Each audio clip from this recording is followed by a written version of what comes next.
ലോക മാനസികാരോഗ്യ ദിനത്തിൻ്റെ അന്ന് ഞാനൊരു ഖുത്ബ പറഞ്ഞു. ലോക മാനസികാരോഗ്യ ദിനത്തിൻ്റെ അന്ന് പറഞ്ഞ ഖുത്ബൻ്റെ ചുരുക്കത്ര മാത്രമായിരുന്നു. നമ്മളൊക്കെ വലിയ ഭാഗ്യവാന്മാരാണ്. കാരണം എന്തെല്ലാം ഡിസോർഡറുകൾ കണ്ട ഒരു കുഴപ്പം ആ മനുഷ്യനില്ല, ഭയങ്കര ഓക്കെയാണ്. പക്ഷേ അയാൾ 1000 സംഘർഷങ്ങളെയും അസ്വസ്ഥതകളെയും നെഞ്ചേറ്റ് ജീവിക്കുകയാണ്. ആ ഖുത്ബ പറഞ്ഞതിൻ്റെ ശേഷം ഞാൻ തീരുമാനിച്ചു അങ്ങനത്തെ ഒരു വിഷയം ഞാൻ പറയില്ല എന്ന്. എൻ്റെ കാര്യം എന്താ അറിയോ, ചില മുന്നിലിരിക്കണ ഈ പ്രശ്നങ്ങളൊന്നും ഇല്ലാത്ത മനുഷ്യരുടെ മുന്നിൽ അങ്ങനത്തെ കുറച്ച് പ്രശ്നങ്ങളുടെ ലിസ്റ്റ് പറഞ്ഞ് നിർത്തിയപ്പോഴേക്ക് ഓരോരുത്തരും ഇങ്ങനെ വിളിക്കുകയാണ് നമ്മളെ. നമുക്ക് അതിൻ്റെയൊക്കെ എന്തോ പരിഹാരങ്ങൾ അവരോട് പറയാനുണ്ട് എന്നാണ് ആളുകൾ വിചാരിക്കുന്നത്. നമ്മൾ വിളിച്ചാൽ അതിൻ്റെയൊക്കെ ഉത്തരം കിട്ടുമെന്നാണ് വിചാരിക്കുന്നത്. നമുക്കവരെ ആശ്വസിപ്പിക്കാനും കരുത്തു പകരാൻ ആവശ്യമായ കാര്യങ്ങളൊക്കെ പറ്റും. പലതും നല്ല മെഡിക്കേഷനൊക്കെ ആവശ്യമുള്ളതായിരിക്കും. അപ്പോൾ ഒരു കാരണവരോട് പറഞ്ഞാൽ എന്താ അറിയോ, മൗലവി ഞാൻ 22 കൊല്ലം പ്രവാസിയായിരുന്നു. പ്രവാസമൊക്കെ കഴിഞ്ഞ് നാട്ടിലേക്ക് തിരിച്ചു വന്ന് ഇപ്പോൾ വീട്ടിൽ നിന്ന് പുറത്താണ്. കാരണം ഒരു 4-5 ആൾ കൂടുതലുള്ളൊരു സ്ഥലത്തേക്ക് നിൽക്കാൻ കഴിയൂല. മനഃശാസ്ത്രത്തിൽ ഈ ഡിസോർഡറിന് കൃത്യമായ പേരുണ്ട്. ഒരു ബസ് കയറിയാൽ ഒരു 4-5 കിലോമീറ്റർ യാത്ര ചെയ്യുന്നിടക്ക് പല സ്ഥലത്ത് അയാൾ ഇറങ്ങും.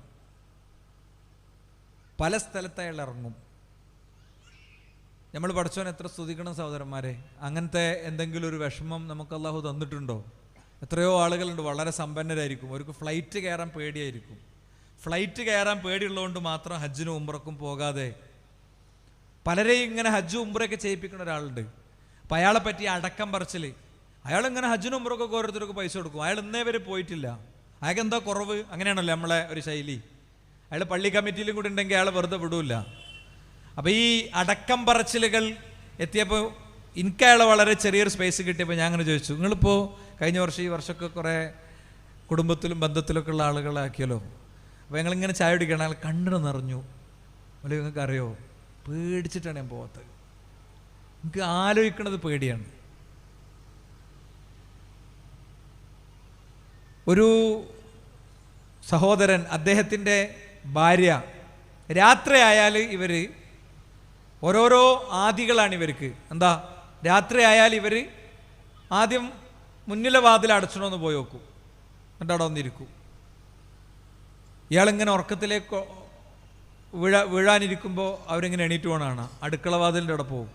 പിന്നെ ഈ സ്ത്രീക്ക് ഇങ്ങനെ ഇടങ്ങാറാവും, മക്കൾ ഉറങ്ങണ റൂമിൽ പോകും. കല്യാണം കഴിച്ച മോൻ്റെ വാതിൽക്കലടക്കം മുട്ടിയിട്ട് വിളിച്ച് വിട്ടിച്ചു. ഇനി വേറൊന്നുണ്ട്, എന്താ, മുന്നിലൂടെ ഒരു കറുത്ത പൂച്ച വാഞ്ഞാൽ അതോടുകൂടെ അന്നത്തെ എല്ലാ പരിപാടിയും നിർത്തി. ആ സ്ത്രീ തൻ്റെ ജനിച്ച് കേവലം മാസങ്ങൾ മാത്രമായ കുഞ്ഞിനെ വീടിൻ്റെ മുകളിലെ വാട്ടർ ടാങ്കിലിട്ട് കൊന്നത് എന്തിനാണെന്നറിയോ? ഒരു ജ്യോത്സ്യൻ പറഞ്ഞു കൊടുത്തു, ഈ കുട്ടി വളർന്നാൽ വീട്ടിലുള്ള പലരും മരിക്കും, അതുകൊണ്ട് ഈ കുട്ടിയെ ഇല്ലാതാക്കലാണ് നല്ലത്. വീട്ടിലെ വാട്ടർ ടാങ്കിൽ തൻ്റെ കുട്ടി വെള്ളം കുടിച്ച് ശ്വാസം മുട്ടി മരിക്കുമ്പോൾ കൈകൾ നെഞ്ചിലേക്ക് അമർത്തിപ്പിടിച്ചേങ്ങളടിച്ച് കരയുന്ന ആ പാവം സ്ത്രീയുടെ മനോഗത എന്തായിരിക്കും? ഞാൻ എൻ്റെ കുടുംബത്തെ രക്ഷിക്കണമെന്നായിരിക്കും, അല്ലേ? ഞാൻ എൻ്റെ കുടുംബത്തെ രക്ഷിക്കണമെന്നായിരിക്കും. ഇതൊരു തരം ഭയമല്ലേ? ഇനി അതിൻ്റെ അപ്പുറത്ത് വേറൊരു ഭയമുണ്ട്. എന്താണ് ആ ഭയം? മെഡിക്കൽ റിപ്പോർട്ടുകളൊക്കെ നെഗറ്റീവാണ്. നിങ്ങളുടെ പാൻക്രിയാസിൽ ക്യാൻസറുണ്ട്, OG ജംഗ്ഷനിൽ ക്യാൻസറുണ്ട്, നിങ്ങൾക്ക് ലുക്കീമിയാണ്, നിങ്ങളുടെ തലച്ചോറിൽ ക്യാൻസർ ബാധിച്ചിട്ടുണ്ട്, ട്യൂമർ വന്നിട്ടുണ്ട് എന്ന് പറയുന്നതോടുകൂടെ ചുറ്റുമുള്ള എല്ലാ പളപളപ്പുകളും എല്ലാ ആഘോഷങ്ങളും അവസാനിച്ച് അയാളങ്ങനെ കഴിഞ്ഞുകൂടുകയാണ്. ഇവർക്കൊക്കെ നിർഭയത്വവും ആശ്വാസവും വേണ്ടേ? തൗഹീദ് എങ്ങനെയാണ് ആ നിർഭയത്വം ആശ്വാസവും ആകുക? അതാണ് ഇവിടെ വിശദീകരിച്ചത്. അതാണ് ഇനിയും പറയാനുള്ളത്. അത് സമർത്ഥിക്കാനും പറയാനും അറിയും ഞങ്ങൾക്ക്. ബി തൗഫീഖില്ല, അല്ലാഹു സുബ്ഹാനഹു വ തആല അത് ശക്തമായി സമൂഹത്തെ പഠിപ്പിക്കാനുള്ള തൗഫീഖും ഇൽമും കരുത്തുമൊക്കെ ഈ കൂട്ടായ്മക്കും ഈ കൂട്ടായ്മയിലെ വ്യക്തിത്വങ്ങൾക്കും പ്രദാനം ചെയ്യുമാറാകട്ടെ എന്ന് പ്രാർത്ഥിക്കുകയാണ്. ഞാൻ പറഞ്ഞല്ലോ, ഞാൻ ഒറ്റ കേസ് പറയാം കേട്ടോ. ഈ മനുഷ്യൻ എന്നെ വിളിച്ചപ്പോൾ അയാൾക്ക് കൊടുക്കാൻ എൻ്റെ അടുത്ത് ഉത്തരമൊന്നുമില്ല. ഞാൻ നല്ലോണം പ്രാർത്ഥിച്ചു പഠിച്ചവനോട്. അയാൾ അനുഭവിക്കണ സംഘർഷം, അപ്പോൾ എൻ്റെ ഖുത്ബ കേട്ടിട്ട് എൻ്റെ അടുത്തുനിന്ന് എന്തോ ഒരു ഉത്തരം കിട്ടാൻ വേണ്ടി ആണല്ലോ അയാൾ എന്നെ വിളിച്ചത്. അസ്ർ സ്വല കഴിഞ്ഞ് ഇറങ്ങുകയാണ് ഞാൻ പള്ളിയിൽ നിന്ന്. ഞാൻ നല്ലോണം പ്രാർത്ഥിച്ചു പഠിച്ചവനോട്, വോയിസ് ടാപ്പ് ചെയ്ത്, അപ്പോൾ ഒന്നും എനിക്ക് ഉത്തരമല്ല. വോയിസ് ടാപ്പ് ചെയ്ത് ഞാൻ മുപ്പരോട് ഇങ്ങനെ മുപ്പരെ ആശ്വസിപ്പിച്ച് ഇങ്ങനെ സംസാരിച്ചു വന്നിട്ട് ഞാൻ പറഞ്ഞു, നിങ്ങൾ മെഡിസിനൊക്കെ എടുക്കണില്ലേ, ഇത് ഡോക്ടറെ കണ്ട് ചികിത്സ തേടേണ്ട ഒരു കാര്യമാണ്, ചികിത്സ തേടണം. പിന്നെ നിങ്ങൾ വൈഫിനോട് പറയണം കേട്ടോ, പിന്നെ നിങ്ങൾ വൈഫിനോട് പറയണം. എന്താ പറയേണ്ടതെന്നറിയോ? ഒരു പ്രാർത്ഥന ഉണ്ട്, ഒരു പ്രാർത്ഥന. ആ പ്രാർത്ഥനൻ്റെ പ്രത്യേകത, ആ പ്രാർത്ഥന രാവിലെ ചൊല്ലിയ ഒരു വ്യക്തി വൈകുന്നേരം വരെ അള്ളാഹുവിന് സുരക്ഷിതത്വം കൊടുക്കും. വൈകുന്നേരം ചൊല്ലിയ വ്യക്തിക്ക് രാവിലെ വരെ സുരക്ഷിതത്വം കൊടുക്കും. അപ്പോൾ ആ ദിക്ർ ചൊല്ലി കിടന്നാൽ മതി. അവരെ എണീക്കുമ്പോഴൊക്കെ അവരെ പിടിച്ചു കിടത്തുക. എടി ജാ ദിക്ർ ചൊല്ലിയിട്ടില്ലേ, നമ്മളെ നബി പറഞ്ഞതിൻ്റെ അപ്പുറം എന്ത് ബേജാറാ എനിക്കുള്ളത്. ദിക്ർ ഞാൻ പറഞ്ഞു കൊടുത്തു, ബിസ്മില്ലാഹില്ലദീ ലാ യദുറു മഅ ഇസ്മിഹി ശൈഉൻ ഫിൽ അർദി വലാ ഫിസ് സമാഇ വഹുവസ് സമീഉൽ അലീം. അള്ളാഹുവിൻ്റെ നാമം ഉച്ചരിച്ച് മുന്നോട്ട് പോകുന്ന ഒരു വ്യക്തിയെ ആകാശത്തോ ഭൂമിയിലോ ഉള്ള ഒന്നും ബാധിക്കുകയില്ല. അത് ഉള്ളിൻ്റെ ഉള്ളിൽ കരുത്തുറ്റൊരു വിശ്വാസമായി നിലനിർത്തുന്ന ഒരു വ്യക്തി സുരക്ഷിതത്വത്തിനു വേണ്ട കാര്യങ്ങളൊക്കെ നിർവഹിച്ച് അയാൾ സുരക്ഷിതമായി പോയാൽ ഒന്നും സംഭവിക്കില്ല അയാൾക്ക്, ഒന്നും സംഭവിക്കില്ല അയാൾക്ക്. എനിക്കൊന്നും സംഭവിക്കില്ല എന്നേക്ക് 100% ബോധ്യം വേണം. ദിക്റൊക്കെ ചൊല്ലിയിട്ട് 10 സ്പീഡ് പോകേണ്ട റോട്ടിൽ കൂടെ 100 സ്പീഡ് പോയി ആക്സിഡൻ്റ് ആയിട്ട് എനിക്ക് അപകടം പറ്റിയെന്ന് പറയാനല്ല. സേഫ്റ്റി മെഷേഴ്സ് കംപ്ലീറ്റ് എടുത്ത് അയാളുടെ ജീവിതം സുരക്ഷിതമായിട്ട് കൊണ്ടുപോവുകയാണെങ്കിൽ. അപ്പോൾ ഈ ദിക്ർ പഠിപ്പിക്കണേ ഉസ്താദ്, ഈ ദിക്ർ പഠിപ്പിക്കുമ്പോൾ അദ്ദേഹത്തിൻ്റെ സൈഡ് ഇങ്ങനെ പാരലൈസ് ചെയ്യപ്പെട്ടിട്ടുണ്ട്. ഈ സ്ട്രോക്ക് വന്നിട്ട് ഇങ്ങനെ കയ്യു തൂങ്ങി കിടക്കുന്നുണ്ട്. അപ്പോൾ ശിഷ്യൻ്റെ കണ്ണ് ഈ ഉസ്താദിൻ്റെ ഈ പാരലൈസ് ചെയ്ത ശരീരത്തിൻ്റെ ഭാഗത്തേക്കാണ് പോണത്. അപ്പോൾ ഉസ്താദിനെ മനസ്സിലായി ശിഷ്യൻ്റെ നോട്ടത്തിൽ നിന്ന്, ഇത് ഉദ്ധരിച്ച ആളുകൾ കള്ളത്തരം പറഞ്ഞല്ല, ഇത് ഉദ്ധരിച്ച ആളുകൾ കളവൊന്നും പറഞ്ഞിട്ടില്ല. ഞാൻ എൻ്റെ ജീവിതത്തിൽ ഈ ദിക്ർ ചൊല്ലാത്തൊരു ദിവസം എനിക്ക് സ്ട്രോക്ക് വന്ന ആ ദിവസം, എനിക്ക് ഈ ദിക്ർ ഞാൻ ചൊല്ലാത്ത ദിവസമാണ് എനിക്ക് സ്ട്രോക്ക് വന്ന ദിവസം. അപ്പോൾ ഈ ദിക്ർ നമ്മളെല്ലാവരും പഠിക്കുക. ജമീൽ ആപ്പ് എടുക്കുക, അതിൽ അദ്കാർ വിൻഡോ എടുക്കുക, ചൊല്ലുക, എന്നും ചൊല്ലുക, രാവിലെയും വൈകുന്നേരമൊക്കെ ചൊല്ലുക. 3 തവണ ചൊല്ലാനുള്ള ദിക്റാണ്. അപ്പം ഞാൻ ഇത് പറഞ്ഞു കൊടുത്തു അദ്ദേഹത്തിന്. പിന്നെ ഞാൻ പറഞ്ഞു, ആയത്തുൽ കുർസി ഓതി ഉറങ്ങുന്ന ഒരു വ്യക്തിക്ക് അല്ലാഹു ഒരു ഹാഫിളിനെ നിശ്ചയിച്ചിട്ടുണ്ട് എന്നാണ്, ഒരു സംരക്ഷകനെ നിശ്ചയിച്ചിട്ടുണ്ട്. ആയത്തുൽ കുർസി ഓതുന്ന, അത് ഓതി ഉറങ്ങുന്ന ഒരു വ്യക്തിക്ക് അല്ലാഹു ഒരു സംരക്ഷകനെ നിശ്ചയിച്ചിട്ടുണ്ട് എന്ന് വിശുദ്ധ ഖുർആനിലുണ്ട്, റസൂലുള്ളാഹിന്റെ ഹദീസിലുണ്ട്. അപ്പം നിങ്ങൾ വൈഫിനോട് പറയാം, ആയത്തുൽ കുർസി നേരെ ഓതിപ്പിക്കുക, ഇരുത്തി ഓതിപ്പിച്ചിട്ട്, എടി ഇങ്ങനെയല്ലേ പിന്നെ എന്തിനാ വേറെ പിടിച്ച് കിടത്തുക. അവിടെ കുറച്ച് കാലം നിങ്ങൾ വളരെ എഫേർട്ട് എടുത്ത് പിടിച്ച് കിടത്തുക കേട്ടോ. പിന്നെ ഒരു ദിക്റും കൂടി അവർക്ക് പറഞ്ഞെടുത്തു. ദിക്ർ ഇതായിരുന്നു, അല്ലാഹുമ്മ ഇന്നി അഊദു ബിക മിൻ സവാലി നിഅമതിക്. അല്ലാഹുവേ, എനിക്ക് നീ നൽകിയ അനുഗ്രഹങ്ങളൊക്കെ എന്നിൽ നിന്ന് നീ എടുത്തു നീക്കുന്നതിൽ നിന്ന് ഞാൻ നിന്നോട് രക്ഷ ചോദിക്കുന്നു. വതഹവ്വുലി ആഫിയതിക്, എൻ്റെ ആരോഗ്യം പോയി എനിക്ക് രോഗം വരുന്നതിൽ നിന്ന് ഞാൻ നിന്നോട് രക്ഷ ചോദിക്കുന്നു. വഫുജഅതി നിഖമതിക്, നിന്റെ ദുരന്തങ്ങൾ പൊടുന്നനെ എന്നിൽ സംഭവിക്കുന്നതിൽ നിന്ന് ഞാൻ നിന്നോട് രക്ഷ ചോദിക്കുന്നു. വമിൻ ജമീഇ സഖ്തിക്, നിന്റെ എല്ലാത്തരം കോപങ്ങളിൽ നിന്നും ഞാൻ നിന്നോട് രക്ഷ ചോദിക്കുന്നു. ദിക്റും ചൊല്ലുക. അപ്പോൾ അവർ ഏലസും ഐക്കല്ലും ഉറുക്കും ജാറവും പരിപാടിയൊന്നുള്ള ആളുകളല്ല. അപ്പോൾ ആ സ്ത്രീനോട് അത് പറഞ്ഞു. ഒരു കുറച്ച് ദിവസം കഴിഞ്ഞിട്ട് ആ വോയിസ് ചിലപ്പോൾ എൻ്റെ ഫോണിൽ കിടക്കുന്നുണ്ടാവും. അദ്ദേഹം എനിക്ക് അയച്ച വോയിസ് എന്താ പറയുക, ഈ ജീവിതത്തിൽ കുറേ കാലത്തിൻ്റെ ശേഷം എൻ്റെ ഭാര്യ സ്വസ്ഥമായിട്ട് കൂർക്കം വലിച്ചുറങ്ങണത് ഞാൻ കണ്ടു. ഭയങ്കര സന്തോഷമുണ്ട്, എനിക്ക് ഭയങ്കര സന്തോഷമുണ്ട്. ഞാൻ പറയുന്നത് തൗഹീദ് നിർഭയത്വമാണ്. അള്ളാഹുവിനെ ഏൽപ്പിക്കാൻ തീരുമാനിച്ചൊരു വ്യക്തി, ആ ഏൽപ്പിക്കലിനൊരു രീതി ഉണ്ട്. ആ രീതിയിലുണ്ട് ഏൽപ്പിച്ചു കൊടുത്താൽ പിന്നെ ഒരു ജാറവും വേണ്ട, ഒരു മക്കാമും വേണ്ട, ഒരു പുണ്യാത്മാവും വേണ്ട, ഒരു പുണ്യപുരുഷനും വേണ്ട, ഒന്നും വേണ്ട. ഏത് ഫാഷിസം തടവറ ഒരുക്കുന്നുണ്ടെന്ന് കേട്ടാലും മതത്തിന്റെ നിയമങ്ങളും മതത്തിന്റെ തത്വങ്ങളും അടിച്ചു വെച്ചിട്ട് അങ്ങനെ ഫാസിസത്തിന് കുനിഞ്ഞു നിന്ന് കൊടുക്കാൻ ഞാനില്ലെന്ന് പറയും. ഏതു മഹാമാരിക്കു മുന്നിലും വലിയ അപകടങ്ങൾക്ക് മുന്നിലും ഉറച്ച മനസ്സോടെ അല്ലാ എന്നല്ലാതെ ഒന്നും പറയാനുണ്ടാവില്ല. തൻ്റെ ജീവിതത്തിൽ നിന്ന് തനിക്ക് ഏറ്റവും പ്രിയപ്പെട്ട 4-5 ആളുകൾ അവര് ഒരു ഇന്നോവ വാനിന്റെ ഉള്ളിൽ അവരിങ്ങനെ മരണത്തിന്റെ അവസാനത്തെ നിമിഷങ്ങളിൽ പിടയുകയാണെന്നറിയുമ്പോഴും, ആക്സിഡന്റ് വീഡിയോ അയാൾ ഇങ്ങനെ ലൈവായി കാണുമ്പോഴും ചാനലുകൾ ഷൂട്ട് ചെയ്യുമ്പോഴും ആ ഇടം തേടി ഫ്ലൈറ്റ് യാത്രയിൽ ഇങ്ങനെ എയർപോർട്ടിൽ കാത്തിരിക്കുമ്പോഴും പടച്ചോനെ എന്തിനെന്നോട് ചെയ്തു എന്ന് അയാൾ ചോദിക്കില്ല. കാരണം എന്താ അറിയോ? മാ അസ്വാബ മിൻ മുസീബത്തിൻ ഫിൽ അർദി വലാ ഫീ അൻഫുസികും ഇല്ലാ ഫീ കിതാബിൻ മിൻ ഖബ്ലി അൻ നബ്റഅഹാ ഇന്ന ദാലിക അലല്ലാഹി യസീർ. ഭൂമിയിൽ ഒരു കാര്യവും സംഭവിക്കണില്ല, നിന്നിലും ഒരു കാര്യവും സംഭവിക്കണില്ല, ഒക്കെ പടച്ചോ നേരത്തെ രേഖപ്പെടുത്തിയതാണ്. അതുകൊണ്ട് ആ ഒരു മാനസികാവസ്ഥയിലേക്ക് എത്തിയൊരു വ്യക്തിക്ക് അയാൾക്ക് പിടിച്ചു നിൽക്കാൻ പറ്റും. അയാൾക്കൊരു പ്രശ്നം യഥാർത്ഥത്തിൽ ഉണ്ടാകൂല. പക്ഷെ എന്താ പ്രശ്നം എന്നറിയോ? ഈ പടച്ചോനെ മനുഷ്യന്മാർ പഠിക്കൂല, ഈ പടച്ചോനെ മനുഷ്യന്മാർ അറിയില്ല. ഈ പടച്ചവനെ അറിയേണ്ട വിധം അറിയുന്നൊരു വ്യക്തി ആ അള്ളാഹുവിനെ അറിയേണ്ട വിധം അറിയാന്ന് പറഞ്ഞാൽ എന്താ? ആയിഷ റളിയല്ലാഹു അൻഹയുടെ വീട്ടിൽ പ്രവാചകൻ ഇങ്ങനെ ഇരിക്കുക, രണ്ടാളും തമ്മിൽ സംസാരിക്കുകയാണ്. വിശാലമായ രാഷ്ട്രത്തിന്റെ ഭരണാധികാരി, ഇസ്ലാമിക രാഷ്ട്രത്തിന്റെ സുപ്രീം കോർട്ടിലെ ജഡ്ജി, സർവ്വസൈന്യാധിപൻ, അവിടുത്തെ മുഴുവൻ മനുഷ്യരുടെയും എല്ലാ പ്രശ്നങ്ങൾക്കും പരിഹാരം പറയുന്ന കൗൺസിലർ, ഈ പറയുന്ന രാഷ്ട്രത്തിന്റെ സാമ്പത്തിക പ്രക്രിയക്ക് നേതൃത്വം നൽകുന്ന വ്യക്തി, അവിടുത്തെ സമാധാന കാര്യങ്ങളുടെ ചുമതലയുള്ള വ്യക്തി, ഒരുപാട് ആംഗിളിൽ നിന്ന് 1000 ചുമതലയുള്ള ജീവിതത്തിന് വേഗത പകരാവുന്ന ഒന്നും കൂടെയില്ലാത്ത മുഹമ്മദുർ റസൂലുള്ളാഹി സ്വല്ലല്ലാഹി അലൈഹി വസല്ലം തങ്ങൾ. മെയിലില്ല, യാത്രാവാഹനങ്ങൾ വേഗതയാർന്ന എഞ്ചിൻ ഘടിപ്പിച്ച യാത്രാവാഹനങ്ങളില്ല, അല്ലെങ്കിൽ വാട്സാപ്പില്ല, ഫേസ്ബുക്കിലൊന്നുമില്ല. പക്ഷേ സ്വന്തം ഭാര്യയുടെ കൂടെ ഇരിക്കാൻ അദ്ദേഹം സമയം കണ്ടെത്തുകയാണ്. അപ്പൊ രണ്ടാളും ഇങ്ങനെ ഇരിക്കുമ്പോൾ ഒരു സ്ത്രീ ഇങ്ങോട്ട് കയറി വരിക. അവരുടെ വരവിന്റെ ഉദ്ദേശം മനസ്സിലായി. കഴിക്കാൻ ഭക്ഷണം വേണം, മുന്നിൽ പൈലറ്റ് വാഹനങ്ങളും പിന്നിൽ സെക്യൂരിറ്റി ഫോഴ്സും ഇല്ലാതെ, ബീക്കൺ ലൈറ്റുകളുടെ അകമ്പടിയില്ലാതെ, സമൂഹത്തിന്റെയും സമുദായത്തിന്റെയും മുന്നിലേക്ക് ഇസഡ് കാറ്റഗറി സെക്യൂരിറ്റി ആവശ്യമില്ലാതെ അത്ര നിർഭയനായി കയറി ചെന്ന മുഹമ്മദ് റസൂലുള്ളാഹി സ്വല്ലല്ലാഹി അലൈഹി വസല്ലം തങ്ങളുടെ ഭരണാധികാരിയുടെ വീട്ടിൽ ആകെ കൊടുക്കാനുണ്ടായിരുന്നത് ഒരു ചുള കാരക്കയാണ്. ആ കാരക്ക എടുത്തു കൊടുത്തു. കണ്ണു നിറച്ച് പ്രവാചകൻ ചോദിക്കുന്നുണ്ട് ആയിഷ ബീവിയോട്, തൻ്റെ കുഞ്ഞിനെ അവർ വഴിയിൽ എവിടെയെങ്കിലും ഉപേക്ഷിക്കും, അവർക്ക് ആ കുഞ്ഞിനെ നോക്കാൻ കഴിയാത്തതുകൊണ്ട് വഴിയിൽ എവിടെയെങ്കിലും ഉപേക്ഷിക്കുന്ന ആയിഷ നീ വിചാരിക്കുന്നുണ്ടോ? ഇല്ല എന്നറിയുമ്പോൾ അവിടെ നമ്മളെ വിഷയത്തിൻ്റെ പോയിന്റ്.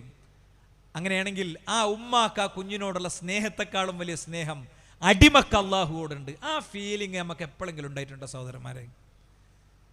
നമ്മളെ ഉമ്മ രോഗിയായിട്ട് ഇങ്ങനെ വെയ്യാതെ കിടന്നിങ്ങനെ കുരക്കുമ്പോൾ നമ്മളെ നെഞ്ചിങ്ങനെ പൊട്ടും, അല്ലേ? നമ്മളെ നെഞ്ചിങ്ങനെ പൊട്ടും. ഞാൻ ഇന്നലെ കോട്ടകലായിരുന്നു. അപ്പോൾ നമ്മളെ അവിടെ ഒരു കിഡ്നി ഒക്കെ ഒന്നിലധികം തവണ മാറ്റിവെച്ച നമ്മുടെ ഒരു ജ്യേഷ്ഠ സുഹൃത്തുണ്ട്. എനിക്ക് അദ്ദേഹത്തോട് ഭയങ്കര പേഴ്സണലായ ഭയങ്കര ഒരു ബന്ധമുണ്ട് വേറൊരു നിലക്ക്. അപ്പം അദ്ദേഹത്തിൻ്റെ വീട്ടിൽ നിന്ന് ഭക്ഷണം കഴിച്ച് ഇങ്ങനെ ഇറങ്ങുമ്പോൾ ഞാൻ അദ്ദേഹത്തിൻ്റെ ഉമ്മാനെ കണ്ടപ്പോൾ പറഞ്ഞു, ഉമ്മയാണ് നിങ്ങൾ ആളിട്ട് പറഞ്ഞാണ്. അപ്പോൾ അദ്ദേഹം പറയാം, ഞാൻ ഉമ്മാനോട് പറയും, ഞാൻ മരിച്ചിട്ട് മരിച്ചാൽ മതി നിങ്ങൾ, ഞാനിങ്ങനെ നടക്കുന്നത് എൻ്റെ ഉമ്മാൻ്റെ ദുആ കൊണ്ടാണെന്നാണ്. അപ്പോൾ ഉമ്മ എന്നുള്ളൊരു ഫീലിംഗ് നമുക്ക് ഉണ്ടാകും. ആ ഉമ്മയുടെ സ്നേഹത്തെക്കാളും വലിയ സ്നേഹമാണ് പടച്ചോൻ്റെ സ്നേഹം. അത് ഫീൽ ചെയ്തൊരു വ്യക്തി നേരെ പടച്ചോനോടേ പറയുള്ളൂ. എന്നെ ഏറ്റവും സ്നേഹിക്കുന്ന ഒരാളുണ്ട്, അങ്ങോട്ടല്ലേ മണ്ടി ചെല്ലുള്ളൂ. എന്താ വിഷയം? സമുദായത്തിന് ഇതറിയില്ല. അതുകൊണ്ടാണ് പടച്ചോൻ പറഞ്ഞത്. എന്തറിയോ? അതുകൊണ്ടാണ് പടച്ചോൻ പറഞ്ഞത് എന്താ? അവരല്ലാഹുവിനെ അവരല്ലാഹുവിനെ മനസ്സിലാക്കേണ്ട വിധം മനസ്സിലാക്കിയിട്ടില്ല. അങ്ങനെ മനസ്സിലാക്കിയ ആൾക്ക് ആരെങ്കിലും അള്ളാഹുവിനെ തവക്കുലാക്കിയാൽ തവക്കുലാക്കിയവന് അള്ളാഹു മാത്രം മതി, വേറെ ആരും വേണ്ടിവരില്ല, വേറെ ആരും വേണ്ടിവരില്ല. കാഴ്ച പരിമിതനായ ഒരു മനുഷ്യനുണ്ട്. അദ്ദേഹത്തിന് 30ാമത്തെ വയസ്സിൽ കാഴ്ച പോയതാ. 30ാമത്തെ വയസ്സിൽ പെട്ടെന്നൊരു ദിവസം കാഴ്ച പോയി. അപ്പോൾ ഒരിക്കൽ അദ്ദേഹത്തിൻ്റെ ഭാര്യ അദ്ദേഹത്തോട് പറഞ്ഞു, നിങ്ങൾക്ക് പെട്ടെന്ന് പോയതല്ലേ, നിങ്ങൾ അതേ അസുഖം നമ്മളെ മക്കൾക്ക് ഉണ്ടെങ്കിലോ? അത് ശരിയാണല്ലോ. കോംട്രസ്റ്റിൽ പോയിട്ട് പരിശോധന കഴിഞ്ഞപ്പോൾ ഡോക്ടർ പറഞ്ഞു, നിങ്ങൾ അതേ രോഗം ഈ കുട്ടികൾക്കുണ്ട്. ഇതിങ്ങനെ പറയുമ്പോൾ ഞാൻ അദ്ദേഹത്തോട് ചോദിച്ചു, നിങ്ങൾക്ക് എന്താ ഫീൽ ചെയ്ത്? നിങ്ങളെ കാഴ്ച പോയി, ഉപജീവനമൊക്കെ മുടങ്ങി, നല്ല ബിസിനസ്സും പരിപാടിയൊക്കെ ഉണ്ടായിരുന്നു, ഒക്കെ പൂട്ടി ഗൾഫിൽ നിന്ന് ഇങ്ങോട്ട് പോന്നു. ഇവിടെ ഇപ്പോൾ ഇങ്ങനെ ആരെങ്കിലുമൊക്കെ തരുന്ന കാര്യങ്ങൾ കൊണ്ട് അഡ്ജസ്റ്റ് ചെയ്ത് പോവുകയാണ്. ഇനി ഈ മക്കളിലാണ്, വളർന്നു വരുന്ന ഈ മക്കളിലാണ് പ്രതീക്ഷ. ആ മക്കളെയാണ് പടച്ചോൻ പരീക്ഷിച്ചിരിക്കുന്നത്. അപ്പോൾ മുമ്പ് എനിക്ക് പറഞ്ഞ ആയത്താണ് എന്താ അറിയോ? ആരെങ്കിലും അള്ളാഹുവിൽ തവക്കുലാക്കിയാൽ തവക്കുലാക്കിയവന് അള്ളാഹു മാത്രം മതി. അതുകൊണ്ടാണ് സ്വന്തം വാപ്പിയും ബാക്കിയുള്ളവരെല്ലാവരും കൂടിയും സംഘടിപ്പിച്ചുണ്ടാക്കിയ തീക്കുണ്ടാരത്തിലേക്ക് നടന്നു പോയപ്പോൾ ഇബ്രാഹിം നബി അലൈഹി സ്വലാം ചിരിച്ചോണ്ട് പോയത്, അദ്ദേഹം ആ തീക്കുണ്ടാരത്തിലേക്ക് എറിയപ്പെടും മുമ്പും പിന്നെയും ശേഷമൊക്കെ പറഞ്ഞ വാക്കാണെന്ത്? ഹസ്ബി അല്ലാഹു വ നിഅ്മൽ വക്കീൽ, എനിക്കെൻ്റെ റബ്ബ് മതി, വേറെ ആരും എനിക്ക് വേണ്ട. ഇത് നമ്മളെ സംബന്ധിച്ചിടത്തോളം മനോഹരമായി കാലിഗ്രാഫിയിൽ എഴുതിയിട്ട് കെട്ടിത്തൂക്കിയിടാനുള്ള സാധനമാണ്. അത് അങ്ങനെ ഫ്രെയിം ചെയ്ത് വെക്കാനുള്ള സാധനമാണ്. നമ്മളത് എത്രത്തോളം ഉപയോഗിക്കാറുണ്ട് ആ വാക്ക്? നമ്മൾ എത്രത്തോളം ആ വാക്ക് ഉള്ളിലേക്ക് എടുത്തിട്ടുണ്ട് സഹോദരന്മാരെ? എപ്പോഴാണെന്നറിയോ? എപ്പോഴാണ് നമുക്ക് ഒരു വ്യക്തിൻ്റെ അടുത്തേക്ക് നമ്മൾ മണ്ടിച്ചല്ല? എപ്പോഴാ ആചാരേ എന്ന് വിളിച്ച് മണ്ടിച്ചല്ല? എപ്പോഴാ? മൂപ്പരടുത്ത് പൈസ ഉണ്ട് എന്ന് മനസ്സിലാവുമ്പോൾ, അല്ലേ? മൂപ്പർക്ക് എന്നെ സഹായിക്കാൻ പറ്റുമെന്ന് തോന്നുമ്പോൾ. അപ്പോൾ അല്ലാഹു സുബ്ഹാനഹു വ തആലയെ സംബന്ധിച്ചിടത്തോളം ആ റബ്ബിനെ മനസ്സിലാക്കണമെങ്കിൽ അവൻ്റെ വിശേഷണങ്ങളിലൂടെ അവനെ മനസ്സിലാക്കണം. അവൻ്റെ വിശേഷണങ്ങളിലൂടെ അവനെ മനസ്സിലാക്കിയാലുള്ള സുഖം എന്താ? അവൻ്റെ വിശേഷണങ്ങളിലൂടെ അവനെ മനസ്സിലാക്കിയ പടച്ചോൻ്റെ ശരിക്കുള്ള ശക്തി എന്താണ്, കഴിവെന്താണ് എന്ന് നമുക്ക് കൃത്യമായി മനസ്സിലാകും. ഷെയ്ഖുൽ ഇസ്ലാം ഇബ്നു തൈമിയ്യ റഹിമഹുല്ലാഹ് അദ്ദേഹത്തിൻ്റെ പള്ളിയിൽ ഇങ്ങനെ ഇരിക്കുക, ഒരു അസറുസല കഴിഞ്ഞിട്ട്. അസറുസല കഴിഞ്ഞ് അവിടെ ഇങ്ങനെ ഇരിക്കുമ്പോൾ വാസത്ത് എന്ന് പറയുന്ന പ്രദേശത്തെ, തിരൂരങ്ങാടി എന്ന് പറയുന്ന പോലെ ഒരു നാടിൻ്റെ പേരാണ് വാസത്ത്. വാസത്ത് എന്ന് പറയുന്ന പ്രദേശത്തെ ഖാളി അങ്ങോട്ട് വന്നു, ജഡ്ജി വന്നു. ജഡ്ജി വന്നിട്ട് അദ്ദേഹത്തോട് പറഞ്ഞു, ഈ അള്ളാഹുവിൻ്റെ നാമഗുണ വിശേഷണങ്ങളിലെ വിശ്വാസങ്ങളൊക്കെ ആകെ കലങ്ങി മറിഞ്ഞ് കിടക്കുകയാണ്, അതിൽ ക്ലാരിറ്റി കിട്ടുന്ന ഒരു ഗ്രന്ഥം ഞങ്ങൾക്ക് എഴുതി തരണം. അദ്ദേഹത്തിൻ്റെ പള്ളിയിലെ ചുമരിൽ ഇങ്ങനെ ചാരി ഇരുന്നിട്ട് അസറുസല കഴിഞ്ഞിട്ട് അദ്ദേഹം ഇങ്ങനെ എഴുത്തു തുടങ്ങി. ബിസ്മില്ലാഹിർ റഹ്മാനിർ റഹീം. അൽ ഈമാനു ബിമാ വസഫ ബിഹി നഫ്സു വബിമാ വസഫ ബിഹി റസൂലു മിൻ ഗൈരി തഹരീഫിൻ വലാ തഅതീൽ വമിൻ ഗൈരി തകീഫിൻ വലാ തംസീൽ. അങ്ങനെ ശൈഖിൻ്റെ എഴുതി. പത്തിലധികം ഷറഹുകൾ ഈ ഒരൊറ്റ കുഞ്ഞു ഗ്രന്ഥത്തിനുണ്ട്. മഗ്രിബായപ്പോഴേക്ക് എഴുത്ത് കഴിഞ്ഞു. മടക്കിയിട്ട് ഈ ശൈഖിൻ്റെ അടുത്ത് കൊടുക്കുന്നതിന് മുമ്പ് അദ്ദേഹം ടൈറ്റിൽ ഇട്ടു, അഖീദത്തുൽ വാസിത്തിയ്യ. വാസിത്ത് എന്ന നാട്ടിൽ നിന്ന് വന്ന ആൾക്കുള്ള അഖീദ എന്ന് മാത്രമല്ല ഇതിൻ്റെ അർത്ഥം. അഹ്ലുസുന്നൻ്റെ അഖീദ വസ്താണ്, മധ്യമമാണ്. നിങ്ങൾ ഉത്തമ സമൂഹമാണ്, നിങ്ങൾ മധ്യമ സമൂഹമാണ് എന്നുള്ള ഖുർആനിൻ്റെ ആ ഒരു ഇതിൻ്റെയും കൂടി അടിസ്ഥാനത്തിലാണ്. അപ്പോൾ സഹോദരന്മാരെ, നമ്മളെപ്പോഴും നമ്മളെ തൗഹീദിന് കരുത്ത് കിട്ടണമെങ്കിൽ നമ്മളെ ഉള്ളിൽ ഔലിയാക്കളും ബീവിമാരും ശൈഖന്മാരും ജാറങ്ങളും അതുപോലെ തന്നെ എന്താ പറയുക കന്നിമൂലയും കറുത്ത പൂച്ചയും ഏതെങ്കിലും പക്ഷിയുടെ ശബ്ദവുമൊന്നും വേട്ടയാടുന്ന അവസ്ഥയിലേക്ക് പോകാതിരിക്കണമെങ്കിൽ എനിക്കെന്റെ റബ്ബ് മതി, ഹസ്ബിയല്ലാഹു വ നിഅ്മൽ വക്കീൽ. ആരാധിക്കാൻ, പ്രാർത്ഥിക്കാൻ, ചോദിക്കാൻ, പ്രതീക്ഷിക്കാൻ എനിക്കെന്റെ റബ്ബ് മതി.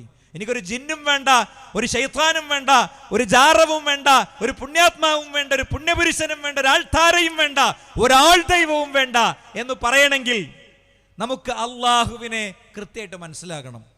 ഇപ്പൊ വെറുതെ നിങ്ങൾ ചിന്തിച്ചു നോക്ക്, നമ്മൾ എത്ര വട്ടം അള്ളാഹു അക്ബർ എന്ന് കേട്ടിട്ടുണ്ട്? അതിൻ്റെ അർത്ഥം നമുക്കറിയും, അല്ലേ? അർത്ഥം അറിയാത്ത ആരും മിക്കവാറും ഉണ്ടാവില്ല. അർത്ഥം അറിയാത്തവനും കൂടി ഉണ്ടെങ്കിൽ അവൻ്റെ കഥ എടുക്കല്ല. ആ അള്ളാഹു അക്ബറിൻ്റെ അർത്ഥം പക്ഷേ ഏതെങ്കിലും ഒരു വ്യക്തി നമ്മളോട് ചോദിക്കണം, നിങ്ങളെ പള്ളിക്കെന്ന് ഇങ്ങനെ കൃത്യമായി അള്ളാഹു അക്ബർ എന്ന് ഇങ്ങനെ കേൾക്കലുണ്ടല്ലോ, എന്താ അതിൻ്റെ അർത്ഥം എന്നൊരാൾ നമ്മളടുത്ത് വന്ന് ചോദിച്ചാൽ നമുക്ക് എന്താ പറയണ്ടാകുക? അള്ളാഹു വലിയവനാണ്, ഭയങ്കര സംഭവമാണ്, അല്ലേ? അതിൻ്റെ അപ്പുറത്തേക്ക് എന്താ നമ്മൾ പറയാ? അള്ളാഹുവിൻ്റെ അറിവ്, അള്ളാഹുവിൻ്റെ കഴിവ്, അള്ളാഹുവിൻ്റെ സർവം, അത് സൃഷ്ടികളിൽ നിന്നെല്ലാം വ്യത്യസ്തമായ, ഒരു സൃഷ്ടിയോടും സാമ്യതയില്ലാത്ത, ഒരു നിലക്കും സാമ്യത പറയാൻ കഴിയാത്ത അത്ര വ്യത്യസ്തമായ ഒന്നാണ്. ലൈസ കമിസ്ലിഹി ശൈഉൻ വഹുവസ് സമീഉൽ ബസീർ. അള്ളാഹിനെ പോലെ ഒന്നുമില്ല, അള്ളാഹുവിനെ പോലെ ഒന്നുമില്ല. അതുകൊണ്ട് ഫഅലം അന്നഹു ലാ ഇലാഹ ഇല്ലല്ലാഹ്, ആരാധനക്കർഹനായി ഒരു ശക്തി മാത്രമേ ഉള്ളൂ, അത് റബ്ബാണെന്ന് നീ മനസ്സിലാക്കണം. അത്ര കൃത്യമായിട്ട് ഖുർആൻ പറയാണ്. നിങ്ങൾ നോക്ക്, ഖുർആൻ പറഞ്ഞിട്ടുണ്ട് വഫി അൻഫുസിക്കും അഫലാ തുബ്സിറൂൻ. നിങ്ങളിൽ തന്നെ കുറേ ദൃഷ്ടാന്തങ്ങളുണ്ട് മനുഷ്യന്മാരെ, നിങ്ങളതിനെക്കുറിച്ച് ആലോചിച്ചിട്ടുണ്ടോ എന്നാണ്, അല്ലേ? ഇപ്പം നമ്മൾ വെറുതെ എടുത്താൽ നമ്മളെ മൂത്രമൊഴിക്കണ കാഷ്ടം പുറത്തു പോണ സിസ്റ്റം മാത്രം എടുത്തു നോക്കിയാൽ നമ്മൾ പടച്ചോനോട് എത്ര വട്ടം അൽഹംദുലില്ലാ പറയേണ്ടി വരും? ഈ നിസ്കാരത്തിന് ശേഷം ഇങ്ങനെ പറയണ അൽഹംദുലില്ലയും നിസ്കാരത്തിൽ പറയണ അല്ലാഹു അക്ബറിൻ്റെ അർത്ഥം അപ്പോൾ മനസ്സിലാവും. വൻകുടലിന് ക്യാൻസർ ബാധിച്ച എന്താ ചെയ്യുക? വൻകുടലാണ് മുറിച്ചു മാറ്റും. പിന്നെ എന്താ കാട്ടുക? പിന്നെ ഒരു ബാഗ് ഇട്ടുതരും, മല മുഴുവൻ ആ ബാഗിലേക്ക് പോകും. പിന്നെ നമുക്കൊരാൾക്കൂട്ടത്തിലേക്ക് പോകാനുള്ള ആത്മവിശ്വാസമല്ല, ഈ ബാഗ് നൽകുന്ന പരിമിതിയിലാണ് ജീവിക്കുന്നത്. എത്ര കൃത്യമായിട്ടാണ് പടച്ചോൻ അത് പുറത്തേക്ക് പോകാൻ സിസ്റ്റം ഉണ്ടാക്കിയത്. മനുഷ്യൻ്റെ മൂത്രസഞ്ചി ഒരു ചെറിയ പാത്രമാണ്, അതിങ്ങനെ നിറഞ്ഞു വരുമ്പോൾ ഓർമ്മ വരും എന്താ മൂത്രം ഒഴിക്കണമെന്ന്. 3 വയസ്സ് വരെ ആ സിസ്റ്റമല്ല, 3 വയസ്സ് വരെ അങ്ങനെ ഓർക്കാനുള്ള സിസ്റ്റമല്ല. അപ്പോൾ അവിടെ വിടും, അപ്പോൾ നമ്മൾ പാമ്പേഴ്സ് കെട്ടി കൊടുക്കും അല്ലേ. പിന്നെ വയസ്സായി വരുമ്പോഴും ഇതൊക്കെ ഡിസോർഡർ ആകും, അപ്പോഴും ഇതൊക്കെ പോകൽ തുടങ്ങും. അങ്ങനെ പടച്ച റബ്ബ് നമുക്ക് നൽകിയ ഓരോന്നിലും അല്ലാഹു സുബ്ഹാനഹു വ തആല വലിയ അത്ഭുതങ്ങൾ ഒളിപ്പിച്ചു വെച്ച് നമ്മുടെ സൃഷ്ടാവായ റബ്ബ് നമുക്ക് വേണ്ടി വലിയ അനുഗ്രഹങ്ങൾ ഒരുക്കി വെച്ച് മുന്നോട്ട് പോവുകയാണ്. അപ്പം ഞാൻ പറയാൻ ശ്രമിക്കണം ഇത്രയേ ഉള്ളൂ, നമ്മുടെ റബ്ബ് നമുക്ക് ചെയ്തു തന്ന അനുഗ്രഹങ്ങളെ ശരിക്കും ഓർക്കുകയും ഈ അൽഹംദുലില്ലാഹി അല്ലാഹു അക്ബറും ലാ ഇലാഹ ഇല്ലല്ലാഹ് സുബ്ഹാനല്ലാഹ് ഒക്കെ കേവലം അങ്ങനെ ചുണ്ടിലെ എണ്ണം പിടിക്കുന്ന മന്ത്രങ്ങൾക്കപ്പുറത്ത് അത് ഹൃദയത്തിലേക്ക് ഇറങ്ങിയിട്ട് അതിൻ്റെ ആശയം പഠിക്കാൻ ശ്രമിച്ച ഒരു വ്യക്തിക്കും പിന്നെ ഏലസും വേണ്ടി വരില്ല, ഐക്കല്ലും വേണ്ടി വരില്ല, ഒരാൾക്ക് ഉറൂസും ആണ്ടും നേർച്ചയും പരിപാടി ഒന്നും വേണ്ടി വരില്ല, ഒരാൾക്കും വേണ്ടി വരില്ല. നിങ്ങൾ ആലോചിച്ച് നോക്ക്, 590 കിലോമീറ്റർ ദേശീയപാതയിൽ നീർത്തിയിടാൻ പറ്റുന്ന രക്തക്കുഴൽ മനുഷ്യന്റെ തലച്ചോറിന്റെ ഉള്ളിൽ പടച്ചോൻ കൊടുത്തിട്ടുണ്ട്. ഇത് മുഹമ്മദ് റസൂലുള്ളാഹിക്ക് കൊടുത്തിട്ടുണ്ട്. അപ്പൊ ആരെ ആരാധിക്കേണ്ടത്? മുഹമ്മദ് റസൂലുള്ളാഹിക്ക് അത് കൊടുത്ത റബ്ബിനെ. അതുകൊണ്ടാണ് ഖുർആൻ പറഞ്ഞത്, യാ യുഹന്നാസ് വഅബ്ദു റബ്ബക്കുമുല്ലദീ ഖലഖക്കും വല്ലദീന മിൻ ഖബ്ലിക്കും ലഅല്ലക്കും തത്തഖൂൻ. ജനങ്ങളെ, നിങ്ങളെ സൃഷ്ടിച്ചവനെയും നിങ്ങളുടെ മുൻപുള്ളവരെ സൃഷ്ടിച്ചവനെയും ആണ് ആരാധിക്കേണ്ടത്. രാമന് അത് കൊടുത്തിട്ടുണ്ട്, ശ്രീകൃഷ്ണൻ അത് കൊടുത്തിട്ടുണ്ട്, യേശുക്രിസ്തുവിന് അത് കൊടുത്തിട്ടുണ്ട്, തലച്ചോറിലെ ഈ രക്തക്കുഴൽ കൊടുത്തിട്ടുണ്ട്. ആ രക്തക്കുഴൽ കൊടുത്തവനെയാണ് ആരാധിക്കേണ്ടത്. 590 കിലോമീറ്റർ ചെന്നൈ മുതൽ കോഴിക്കോട് വരെയുള്ള ദേശീയപാതയുടെ ദൂരം തലച്ചോറിന്റെ ഉള്ളിൽ ഈ സിസ്റ്റം കൊടുത്ത റബ്ബ് അക്ബർ തന്നെയാണ്, അല്ലാഹു അക്ബർ തന്നെയാണ്. അവനെ അൽഹംദുലില്ലാഹ് എനിക്ക് തന്നല്ലോ എന്ന് ഞാൻ ഹൃദയം കൊണ്ട് പറയണം. എന്താ സംശയം? അൽഹംദുലില്ലാഹ് തന്നെയാണ്. സുബ്ഹാനല്ലാഹ്, അവൻ പരിശുദ്ധൻ തന്നെയാണ്. എല്ലാറ്റിൽ നിന്നും മനുഷ്യന്മാര് പറഞ്ഞുണ്ടാക്കണേ എല്ലാറ്റിൽ നിന്നും അവൻ പരിശുദ്ധൻ തന്നെയാണ്. എന്താണ് സംശയമുള്ളത്? മനുഷ്യന്റെ കണ്ണിന്റെ ഉള്ളിൽ 2 കോടി കുഞ്ഞുപകരണങ്ങളുണ്ട്. ഏതെങ്കിലും ഒരു ഉപകരണം പണിമുടക്കിയാൽ ഫീസാവും. ഓരോ മനുഷ്യന്റെയും കണ്ണിന്റെ ഉള്ളിൽ 2 കോടി ഉപകരണങ്ങൾ കൊടുത്ത് അവന് സൃഷ്ടിച്ച റബ്ബ് അവൻ വലിയവൻ തന്നെയാണ്, അവൻ അക്ബർ തന്നെയാണ്. അവനോട് തന്നെയാണ് അൽഹംദുലില്ലാഹ് എന്ന് പറയേണ്ടത്, വേറെ ആരോടുമല്ല. മനുഷ്യന്റെ കണ്ണിന്റെ കപ്പാസിറ്റി, മെഗാ പിക്സൽ കപ്പാസിറ്റി ഉള്ള ഒരു ക്യാമറയും ലോകം ഇന്നേ വരെ പടച്ചിട്ടില്ല, ഉണ്ടാക്കാൻ പറ്റിയിട്ടില്ല. ആ ക്ലാരിറ്റി ഉള്ള ഒരു സാധനവും നമ്മളിങ്ങനെ ഐഫോണിന്റെ ഭയങ്കര സംഭവം എന്നൊക്കെ പറഞ്ഞിട്ട് നമ്മളിങ്ങനെ അങ്ങോട്ടും പറയും. പക്ഷേ ആ പടച്ചോൻ ആ ഉണ്ടാക്കിയ കണ്ണിന്റെ കപ്പാസിറ്റിയിലേക്ക് അതൊരിക്കലും എത്തിയിട്ടില്ല. ഉണ്ടോ? നമ്മളിങ്ങനെ ഭക്ഷണം കഴിക്കുകയാണ്, തരിപ്പ് പോവും. എന്താ? അന്നനാളത്തിൻ്റെയും ശ്വാസനാളത്തിൻ്റെയും വളരെ ചെറിയൊരു ഗ്യാപ്പാ, ഒന്നിങ്ങനെയാണ് കയറിയാൽ നേരെ പോകും, പിന്നെ ഒന്നുമില്ല, ഖലാസ്. നമ്മളത് എത്ര നിസ്സാരനാണ് മനുഷ്യൻ. ഒരു ഡോക്ടറും മൂപ്പര് 2 മക്കളും ഭക്ഷണം കഴിക്കുക. ഒരു മോനാണ് തരിപ്പ് പോയി, ബാക്കി 2 ഡോക്ടർമാരുടെയും മുന്നിൽ ചികിത്സ വൈകിയെന്നും കൂടി പറയാനല്ല, ശ്വാസം അങ്ങോട്ട് നിലച്ചു. മനുഷ്യ, നീ അങ്ങേയറ്റത്തെ ദുർബലനാണ്. നിന്റെ ഈ അഹന്തയും അഹങ്കാരമൊക്കെ താഴെ വെച്ചോ, എന്നിട്ട് പഠിച്ചോ റബ്ബിനെ കുറിച്ച്, അള്ളാഹിനെ കുറിച്ച് പഠിച്ചോ. അള്ളാഹിനെ കുറിച്ച് പഠിച്ചാൽ തീരാത്തത്ര വിജ്ഞാനമുണ്ടതിൽ, തീരാത്തത്ര വിജ്ഞാനം. മൊത്തം മനുഷ്യർക്കാകെ കൊടുത്തത് കടലിൽ നിന്ന് ഇങ്ങനെ ഒരു വിരലിന്റെ അറ്റത്ത് എടുക്കാൻ പറ്റുന്ന അത്ര വിജ്ഞാനമേ കൊടുത്തിട്ടുള്ളൂ. ആ കടലോളം വിജ്ഞാനം, കടലിനപ്പുറമുള്ള വിജ്ഞാനം ഇവിടെ ബാക്കി ഇരിപ്പുണ്ട്. അതുകൊണ്ട് സഹോദരന്മാരെ, നമ്മളെ സംബന്ധിച്ചിടത്തോളം അള്ളാഹുവിനെ കൃത്യമായിട്ട് അറിയാന്നുള്ളതാണ് അവന്റെ അറിവ്, അല്ലേ? വഇൻദഹു മഫാതിഹുൽ ഗൈബി ലാ യഅലമുഹാ ഇല്ലാ ഹുവ വയഅലമു മാ ഫിൽ ബർരി വൽ ബഹർ വമാ തസ്ഖുതു മിൻ വറഖത്തിൻ ഇല്ലാ യഅലമുഹാ വലാ ഹബ്ബത്തിൻ ഫീ ദുലുമാതിൽ അർളി വലാ റത്ബിൻ വലാ യാബിസിൻ ഇല്ലാ ഫീ കിതാബിൻ മുബീൻ.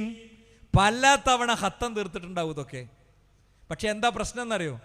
മുസ്ലിം സമുദായത്തിലെ നിശ്ചിത വിഭാഗങ്ങൾ, അത് തൗഹീദുള്ളവരിലും ഇല്ലാത്തവരിലും ഒക്കെ ഉണ്ട്. എന്താ അവരെ പറ്റി ഇമാം നവവി റഹിമഹുല്ലാഹ് പറഞ്ഞു, അവർക്ക് ഹല്ലുഹു മിനൽ ഖുർആനി ഇല്ലാ മുറൂറുഹു ബിൽ ലിസാൻ. നാവുകൊണ്ടുള്ള കുറച്ച് ഇങ്ങനെ ഏർപ്പാട്, കുറച്ച് പറയലും ചൊല്ലലും ഒക്കെ മാത്രമാണ് അവർക്ക് ഖുർആനോടുള്ള ഉത്തരവാദിത്തം. കിതാബുൻ അൻസൽനാഹു മുബാറകുൻ ലിയദ്ദബ്ബറു ആയാതിഹി വലിയതദക്കറ ഉലുൽ അൽബാബ്. ഒരു ഗ്രന്ഥത്തെ നാം ഇറക്കിയിട്ടുണ്ട്. ആ ഗ്രന്ഥം മനുഷ്യർക്ക് വെളിച്ചമാണ്, പ്രകാശമാണ്. അത് പഠിക്കാനുള്ളതാണ്, അത് ഉറ്റാലോചിക്കാനുള്ളതാണ്. അതുപോലെ ചെയ്യൂല. അതുകൊണ്ട് തന്നെ നാളെ പരലോകത്തുനിന്ന് അള്ളാഹുവിന്റെ റസൂൽ സല്ലല്ലാഹു അലൈഹി വസല്ലം പരാതി ബോധിക്കും പടച്ചോനോട്. എന്താ പരാതി? യാ റബ്ബി ഇന്ന ഖൗമി ഇത്തഖദൂ ഹാദൽ ഖുർആന മഹ്ജൂറ, എൻ്റെ ജനങ്ങൾ ഈ ഖുർആനിനെ അവഗണിച്ചിരിക്കുന്നു പടച്ചോനെ. എന്താണ് ആ ഹജ്ർ? ഇബ്നു കസീർ റഹിമഹുള്ളയെ പോലെ, ഇബ്നുൽ ഖയ്യിം റഹിമഹുള്ളയെ പോലത്തെ ആൾക്കാർ പറഞ്ഞു, തർക്കു തദബ്ബുരിഹി വതഫഹുമിഹി മിൻ ഹജ്റാനിഹി, ഖുർആനിനെ കുറിച്ചുള്ള ആഴത്തിലുള്ള പഠനവും അതിൻ്റെ ചിന്തയുമൊക്കെ, അത് മനസ്സിലാക്കൽ ഒഴിവാക്കലൊക്കെ ഈ പിന്നെ എന്താണ്, ഈ അവഗണിക്കലിൽ പെട്ടതാണ്. അപ്പൊ ഖുർആൻ അർത്ഥസഹിതം പഠിക്കുക എന്നുള്ളതാ പരിഹാരം. ഈ ആയത്തിന്റെ അർത്ഥം എന്താ? വഇൻദഹു മഫാത്തിഹുൽ ഗൈബി, അള്ളാഹുവിന്റെ അടുത്ത് അദൃശ്യജ്ഞാനങ്ങളുടെ ഖജനാവുണ്ട്. ലാ യഅലമുഹാ ഇല്ലാ ഹുവ, അള്ളാഹുവിനല്ലാതെ മറ്റാർക്കും അത് അറിയുകയില്ല. വയഅലമു മാ ഫിൽ ബർരി വൽ ബഹർ, കടലിലും കരയിലും ഉള്ളതൊക്കെ റബ്ബറിയും. എന്നിട്ട് പറയാ, മനുഷ്യന്മാർക്ക് ഉദാഹരണത്തിലൂടെ പഠിപ്പിക്കുക. വമാ തസ്ഖുതു മിൻ വറഖത്തിൻ ഇല്ലാ യഅലമുഹാ, മരത്തിൽ നിന്ന് ഒരു ഇല പോലും താഴെ വീഴുന്നില്ല, റബ്ബ് അതിനെക്കുറിച്ച് അറിയാതെ. വലാ ഹബ്ബത്തിൻ ഫീ ളുലുമാത്തിൽ അർളി, ഭൂമിയുടെ ഇരുട്ടിനുള്ളിൽ കിടക്കുന്ന ഒരു വിത്തിനെ കുറിച്ച് പോലും കൃത്യമായി റബ്ബിനറിയും. അത്ര കൃത്യ. ലോകത്ത് എത്ര സൃഷ്ടികളുണ്ട്? കോടാനക്കോടി സൃഷ്ടികളുണ്ട്. അതിലെ കേവലം ഒരു സൃഷ്ടിയാണ് മരം. ആ മരത്തിൽ തന്നെ എണ്ണമറ്റ ധാരാളം ഇനങ്ങളുണ്ട് മരങ്ങളിൽ. ആ മരങ്ങളിൽ ഒരു ഇനം മാത്രമാണ് മാവ്. മാവുകൾ തന്നെ പലതരം മാവുകളുണ്ട്. അതിലെ ഒരു ഇനം മാത്രമാണ് നമ്മുടെ വീട്ടിലെ മൂവാണ്ടൻ മാവ്. അത് തന്നെയും കുറേ എണ്ണമുണ്ട്. അതിലൊന്നു മാത്രമാണ് നമ്മുടെ വീട്ടുമുറ്റത്തുള്ളത്. അതിൽ തന്നെ ആയിരക്കണക്കിന് ഇലകളുണ്ട്. അതിലെ ഒരു ഇല വീണാൽ ആ ഇല വീണത് പോലും റബ്ബ് അറിയും. അങ്ങനെ അറിയണ റബ്ബിന്, ആ റബ്ബിനോടല്ലേ നമുക്ക് പറയാനുള്ളത്. ആ റബ്ബ് നമ്മളെ പ്രശ്നം അറിയോ? ഖുർആൻ സൂറത്ത് ഖാഫിന്റെ 16 പറയാ, എന്താ?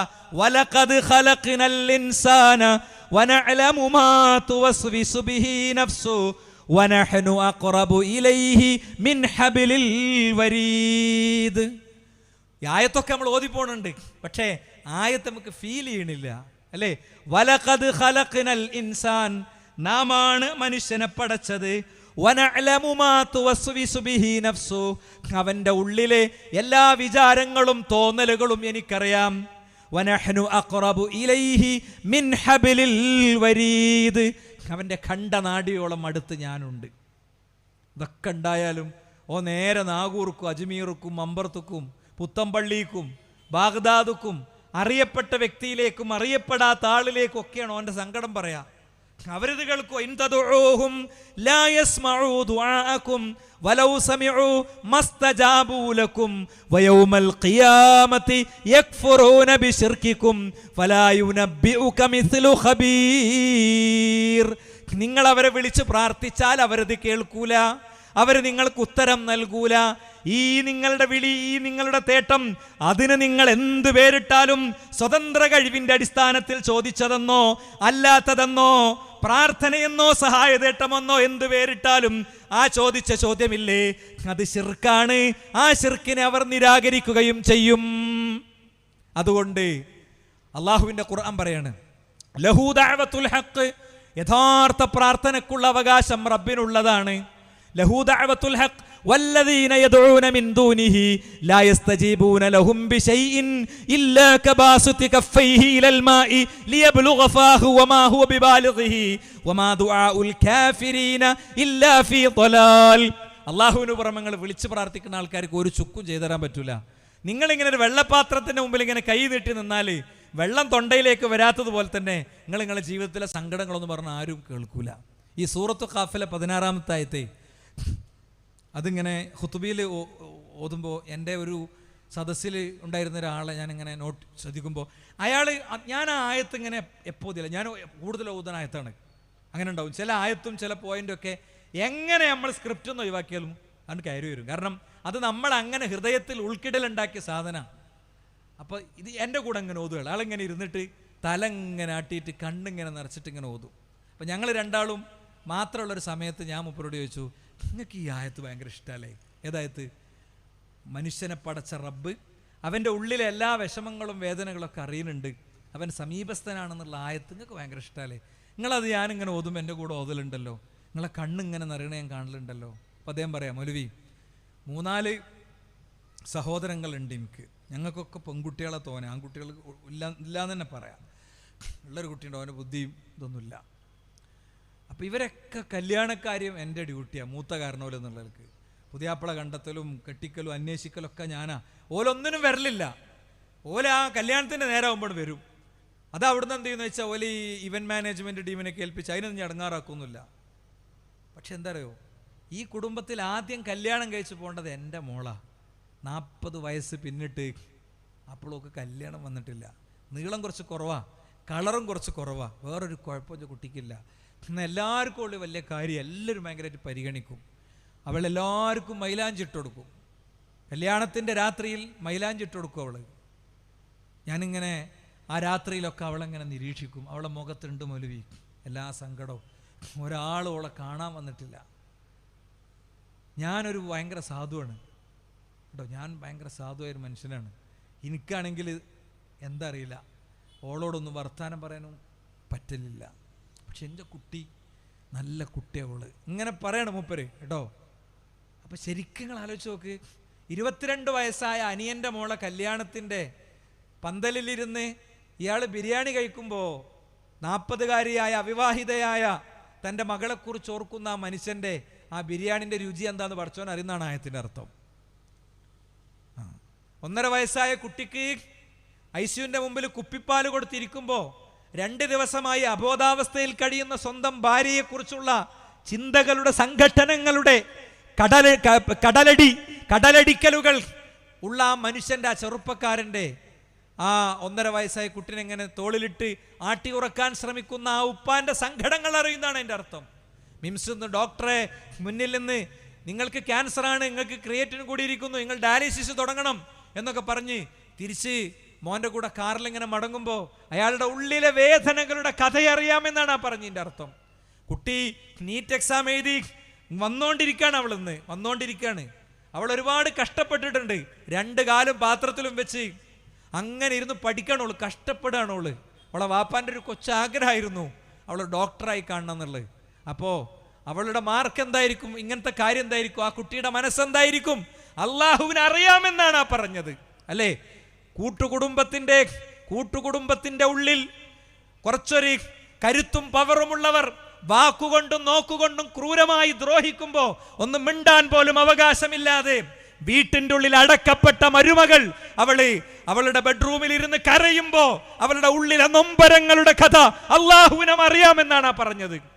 വയോധികയായ ഉമ്മയെയും ഉപ്പയെയും ഇവിടെ ഇട്ടിട്ട് യൂറോപ്പിലേക്കും ഫ്രാൻസിലേക്കും യാത്ര പോയി ജോലിയുടെ സുഖങ്ങൾ മാത്രം നോക്കുന്ന ഉമ്മ കാർക്കിച്ചു തുപ്പുന്ന കഫത്തിൽ ബ്ലഡിന്റെ കണ്ടന്റ് ഉണ്ടെന്ന് പറഞ്ഞു കേട്ടപ്പോ ഫ്ലൈറ്റ് പിടിച്ച് ഓടിപ്പാടി വന്ന മക്കളെ കുറിച്ചും അവരുടെ ജീവിതത്തെക്കുറിച്ചുമുള്ള സംഘർഷങ്ങളിൽ പിടയുന്ന ആ മാതാവിന്റെ പിതാവിന്റെ മനസ്സിന്റെ കഥകൾ അറിയാമെന്നാണ് ആ പറഞ്ഞതിന്റെ അർത്ഥം. മനസ്സിലായില്ലേ? ഇതൊക്കെ അറിയണ പടച്ചോനെ വിട്ടിട്ട് ഏതോ ഒരു മുസ്ലിയാർ ചൊല്ലിക്കൊടുത്തേ ഊതിക്കൊടുത്തൊരു സാധനം അവിടെ കെട്ടുക, എന്തോ അങ്ങനെ വരച്ചുണ്ടാക്കിയ സാധനം അത് അവിടെ കൊണ്ടുപോയി കെട്ടിത്തൂക്കുക, അത് അപ്പുറത്ത് അടുപ്പിൽ വെക്കുക, ഒരു മുട്ടം എഴുതിയിട്ട് അത് വേറെ എവിടെയോ കൊണ്ടുപോയി വെക്കുക. എന്താ മനുഷ്യന്മാരെ, അതാണ് അവരെ അള്ളാനെ കണക്കാക്കേണ്ട വിധം കണക്കാക്കിയിട്ടില്ല എന്ന് ഖുർആൻ പറഞ്ഞത്. സഹോദരന്മാരെ, ഇപ്പോഴത്തെ ഒരു അവസ്ഥ എന്താണ്? ഉസ്താദുമാർ നമ്മൾ ഇങ്ങനത്തെ ആയത്തൊക്കെ ഓതുമ്പോൾ എന്താ പറയാറിയോ, ആയത്ത് ഇഷ്ടം പോലെ നിങ്ങൾ ഓതിക്കോ, അത് ഞങ്ങളും നിങ്ങളും തർക്കത്തിൽ ഉള്ള വിഷയത്തിലെ സാധനമല്ല എന്നാ. എന്താ, ഞങ്ങൾ അള്ളാഹു അല്ലാത്തവരോട് പ്രാർത്ഥിക്കണേ ഇല്ല. മുജാഹിദുകളുടെ തൗഹീദ് പൊട്ടിപ്പൊളിഞ്ഞ് തകർന്ന് തരിപ്പണമായിരിക്കുന്നു എന്നാണ് കേട്ടോ. ഞാൻ കുറച്ചുകൂടി ക്ലിപ്സ് കൂടി ഇട്ട് കാര്യങ്ങൾ പറയണമെന്നാണ് വിചാരിച്ചിരുന്നത്. എന്തോ ഒരു ചെറിയ കമ്മ്യൂണിക്കേഷൻ ഗ്യാപ്പ് ഒന്നുണ്ടാണ്. പക്ഷേ പറയാം, അത് അല്ലാതെ തന്നെ പറയാൻ പറ്റും. ഞാൻ പറയാം, സമസ്തൻ്റെ തൗഹീദ് ഇപ്പോൾ എവിടെ നിൽക്കുന്നത് എന്ന്. അത് പറയണത് എന്തിനാ അറിയോ? സമസ്തയിലുള്ള ആൾക്കാരെ വിഷമിപ്പിക്കാനൊന്നുമല്ല. സഹോദരന്മാർ, ഇതൊക്കെ കഴിയും. ഈ സമസ്തയും മുജാഹിദും ജമാഅത്തും NDF ഒക്കെ കഴിയും. അവസാനം നമ്മൾ മരിക്കും. നമ്മൾ മരിക്കാൻ കിടക്കുമ്പോൾ നമ്മളെ ആഗ്രഹം എന്താ? ജീവിതത്തിൽ ആഗ്രഹം എന്താ? വേറൊന്നുമില്ലെങ്കിലും മലക്കുകൾ വരും, നമ്മളെ തലക്കുമ്പുറത്തിരിക്കും അല്ലേ? മലക്കുകൾ വന്നിട്ട് ഇന്നല്ലദീന ഖാലൂ റബ്ബുനല്ലാഹ് ثم استقاموا تتنزل عليهم الملائكة ألا تخافوا ولا تحزنوا وابشروا بالجنة التي كنتم توعدون. ഇതും ഖുർആനിലുള്ള ഒരു ആയത്താണ്. ഖത്തം പലതവണ തീർന്നിട്ടുണ്ടാവും. ചില ആളുകൾക്ക് ജീവിതത്തിൽ ഒരിക്കൽ പോലും ഓതാൻ പറ്റാത്തവരുണ്ടാവും. ഒരു റമദാൻ മാസം വന്നവരെ ഒരു ഖത്തം തീർക്കാൻ കഴിയാത്ത സാധുക്കളൊക്കെ ഉണ്ട്. ഈ ആയത്തെന്താ? എൻ്റെ റബ്ബ് പടച്ചവനാണ്, എനിക്ക് വേറെ ആരെയും വേണ്ടാന്ന് തീരുമാനിച്ചൊരു വ്യക്തി. അയാൾ മരിക്കാൻ കിടക്കുമ്പോൾ ഇസ്തിഖാമത്തുണ്ടായ അയാൾക്ക്, ബാപ്പ അങ്ങനെയാണ്, എളാപ്പ അങ്ങനെയാണ്, പള്ളി കമ്മിറ്റി അങ്ങനെയാണ്, ലെറ്റർ പേഡ് അവിടെയാണ്, സീൽ ഇവിടെയാണ്, അതൊന്നും അയാളെ ഞെട്ടിച്ചില്ല. എൻ്റെ ബിസിനസ് ട്രൂപ്പിലുള്ള ആൾക്കാരൊക്കെ ഒരു ഭാഗത്താണ്, പൈസ ഉള്ളവരൊക്കെ അവിടെയാണ്, അവിടെ 4 പൈസ ഇല്ലാത്തവരുള്ളൂ. ഇതൊന്നും അയാളെ ഞെട്ടിച്ചില്ല. അയാൾ റബ്ബിൻ്റെ മുമ്പിൽ പിടിച്ചു നിന്നു. അങ്ങനത്തെ ആൾക്ക് തതനസ്സലു അലൈഹിമുൽ മലായിക, മലായികത്ത് അയാളെടുത്ത് വരും. അയാൾ പ്രളയജലത്തിൽ ഇങ്ങനെ ഒലിച്ചുപോയി അവസാനിക്കുകയാണ്. അയാൾ എന്താ കാറിൻ്റെ സീറ്റിൻ്റെയും സ്റ്റിയറിങ്ങിൻ്റെ ഇടയിൽ കിടന്ന് പെടഞ്ഞു മരിക്കുകയാണ്. അപ്പുറത്തുറങ്ങുന്ന ഭാര്യയൊന്ന് തോണ്ടി വിളിച്ചെടി വെയ്യടി എന്ന് പറയാൻ പോലും പറ്റാതെ ഇടനെഞ്ചത്ത് ഇങ്ങനെ കൈ അമർത്തി പിടിച്ച് അയാൾ ജീവിതത്തിൽ നിന്ന് തിരിച്ചു പോവുകയാണ്. അപ്പുറത്ത് പണിപൂർത്തിയായ മകന്റെ വീട്ടിലേക്കുള്ള മാറി താമസത്തിന്റെ ദിവസമാണ് നാളെ. അടുത്ത 12-ാം തീയതി കാത്തുകാത്തിരുന്ന തനിക്ക് മരുമകനായി കിട്ടേണ്ട വ്യക്തിയുടെ കയ്യിലേക്ക് അയാളുടെ മോളെ കൊടുത്തേൽപ്പിക്കാൻ വേണ്ടി സ്വപ്നം കണ്ടിരിക്കുകയാണ്. നീണ്ട വർഷങ്ങൾക്കു ശേഷം തൻ്റെ ഭാര്യ പ്രഗ്നന്റ് ആയിരിക്കുകയാണ്. അതൊന്നുമില്ല, മരണത്തിന്റെ നേരമെത്തുമ്പോ മലക്കുൽ മൗത്ത് വിളിച്ചു കൊണ്ടുപോകാൻ വരുന്ന രൂപ ഖുർആൻ പറയണത്. അവിടെ വന്നിട്ട് മലക്കുകൾ പറയും, നിങ്ങൾ വിഷമിക്കണ്ട കേട്ടോ, നിങ്ങൾ സങ്കടപ്പെടണ്ട, ഇത് കേൾക്കണം, അത് മാത്രം വിഷയം, ഇത് കേൾക്കണം, നിങ്ങൾ വിഷമിക്കണ്ട. അപ്പോൾ കയ്യിൽ ചെറിയൊരു കുഞ്ഞിനെയും കൊടുത്ത് ഞാൻ പോയാൽ ഓളെന്താ ചെയ്യുക എന്നുള്ള ടെൻഷൻ അയാൾക്ക് ഉണ്ടാവില്ല. പടച്ചോനെ വീടിൻ്റെ പണി പൂർത്തിയായിട്ടില്ലല്ലോ എന്ന ടെൻഷൻ ഉണ്ടാവില്ല. കാരണം അയാൾ മലക്കുകളെ കാണുകയാണ്. ജീവിതത്തിൽ ആദ്യമായിട്ട് മലക്കുകളെ കാണുക. ഇങ്ങനെ മരിച്ചു പോകണമെങ്കിലേ ഒപ്പിച്ചു പോയാൽ കിട്ടൂല. നമ്മൾ ജീവിതത്തിൽ എല്ലാതും പഠിക്കും. നമ്മൾ 2 ഏക്കർ ഭൂമി എടുക്കുന്നുണ്ടെങ്കിൽ എന്തൊക്കെ നോക്കും? ഇത് കൃഷിസ്ഥലം, പണ്ട് 950 ഇത് അടിരേഖയിൽ കൃഷിസ്ഥലമാണോ? ഇതിലെ വല്ല ഹൈവേയും വരുന്നുണ്ടോ? ഇതിലെ വല്ല പഞ്ചായത്തിന് മുനിസിപ്പാലിറ്റിക്ക് എന്തെങ്കിലും പരിപാടി ഉണ്ടോ? ഇത് ബഫർ സോൺ ആണോ? ഇവിടെ മഞ്ഞക്കുറ്റി വീഴോ? ഇങ്ങനെ പലതും നമ്മൾ ആലോചിക്കും അല്ലേ? ഒരു ഫോൺ വാങ്ങുകയാണെങ്കിൽ അതിൻ്റെ കോൺഫിഗറേഷൻ എങ്ങനെ, അതിൻ്റെ അതെങ്ങനെ, അതിൻ്റെ ഇതെങ്ങനെ, അതിൻ്റെ മെമ്മറി എത്ര, അതിൻ്റെ വില എങ്ങനെ, അവിടെ എങ്ങനെ.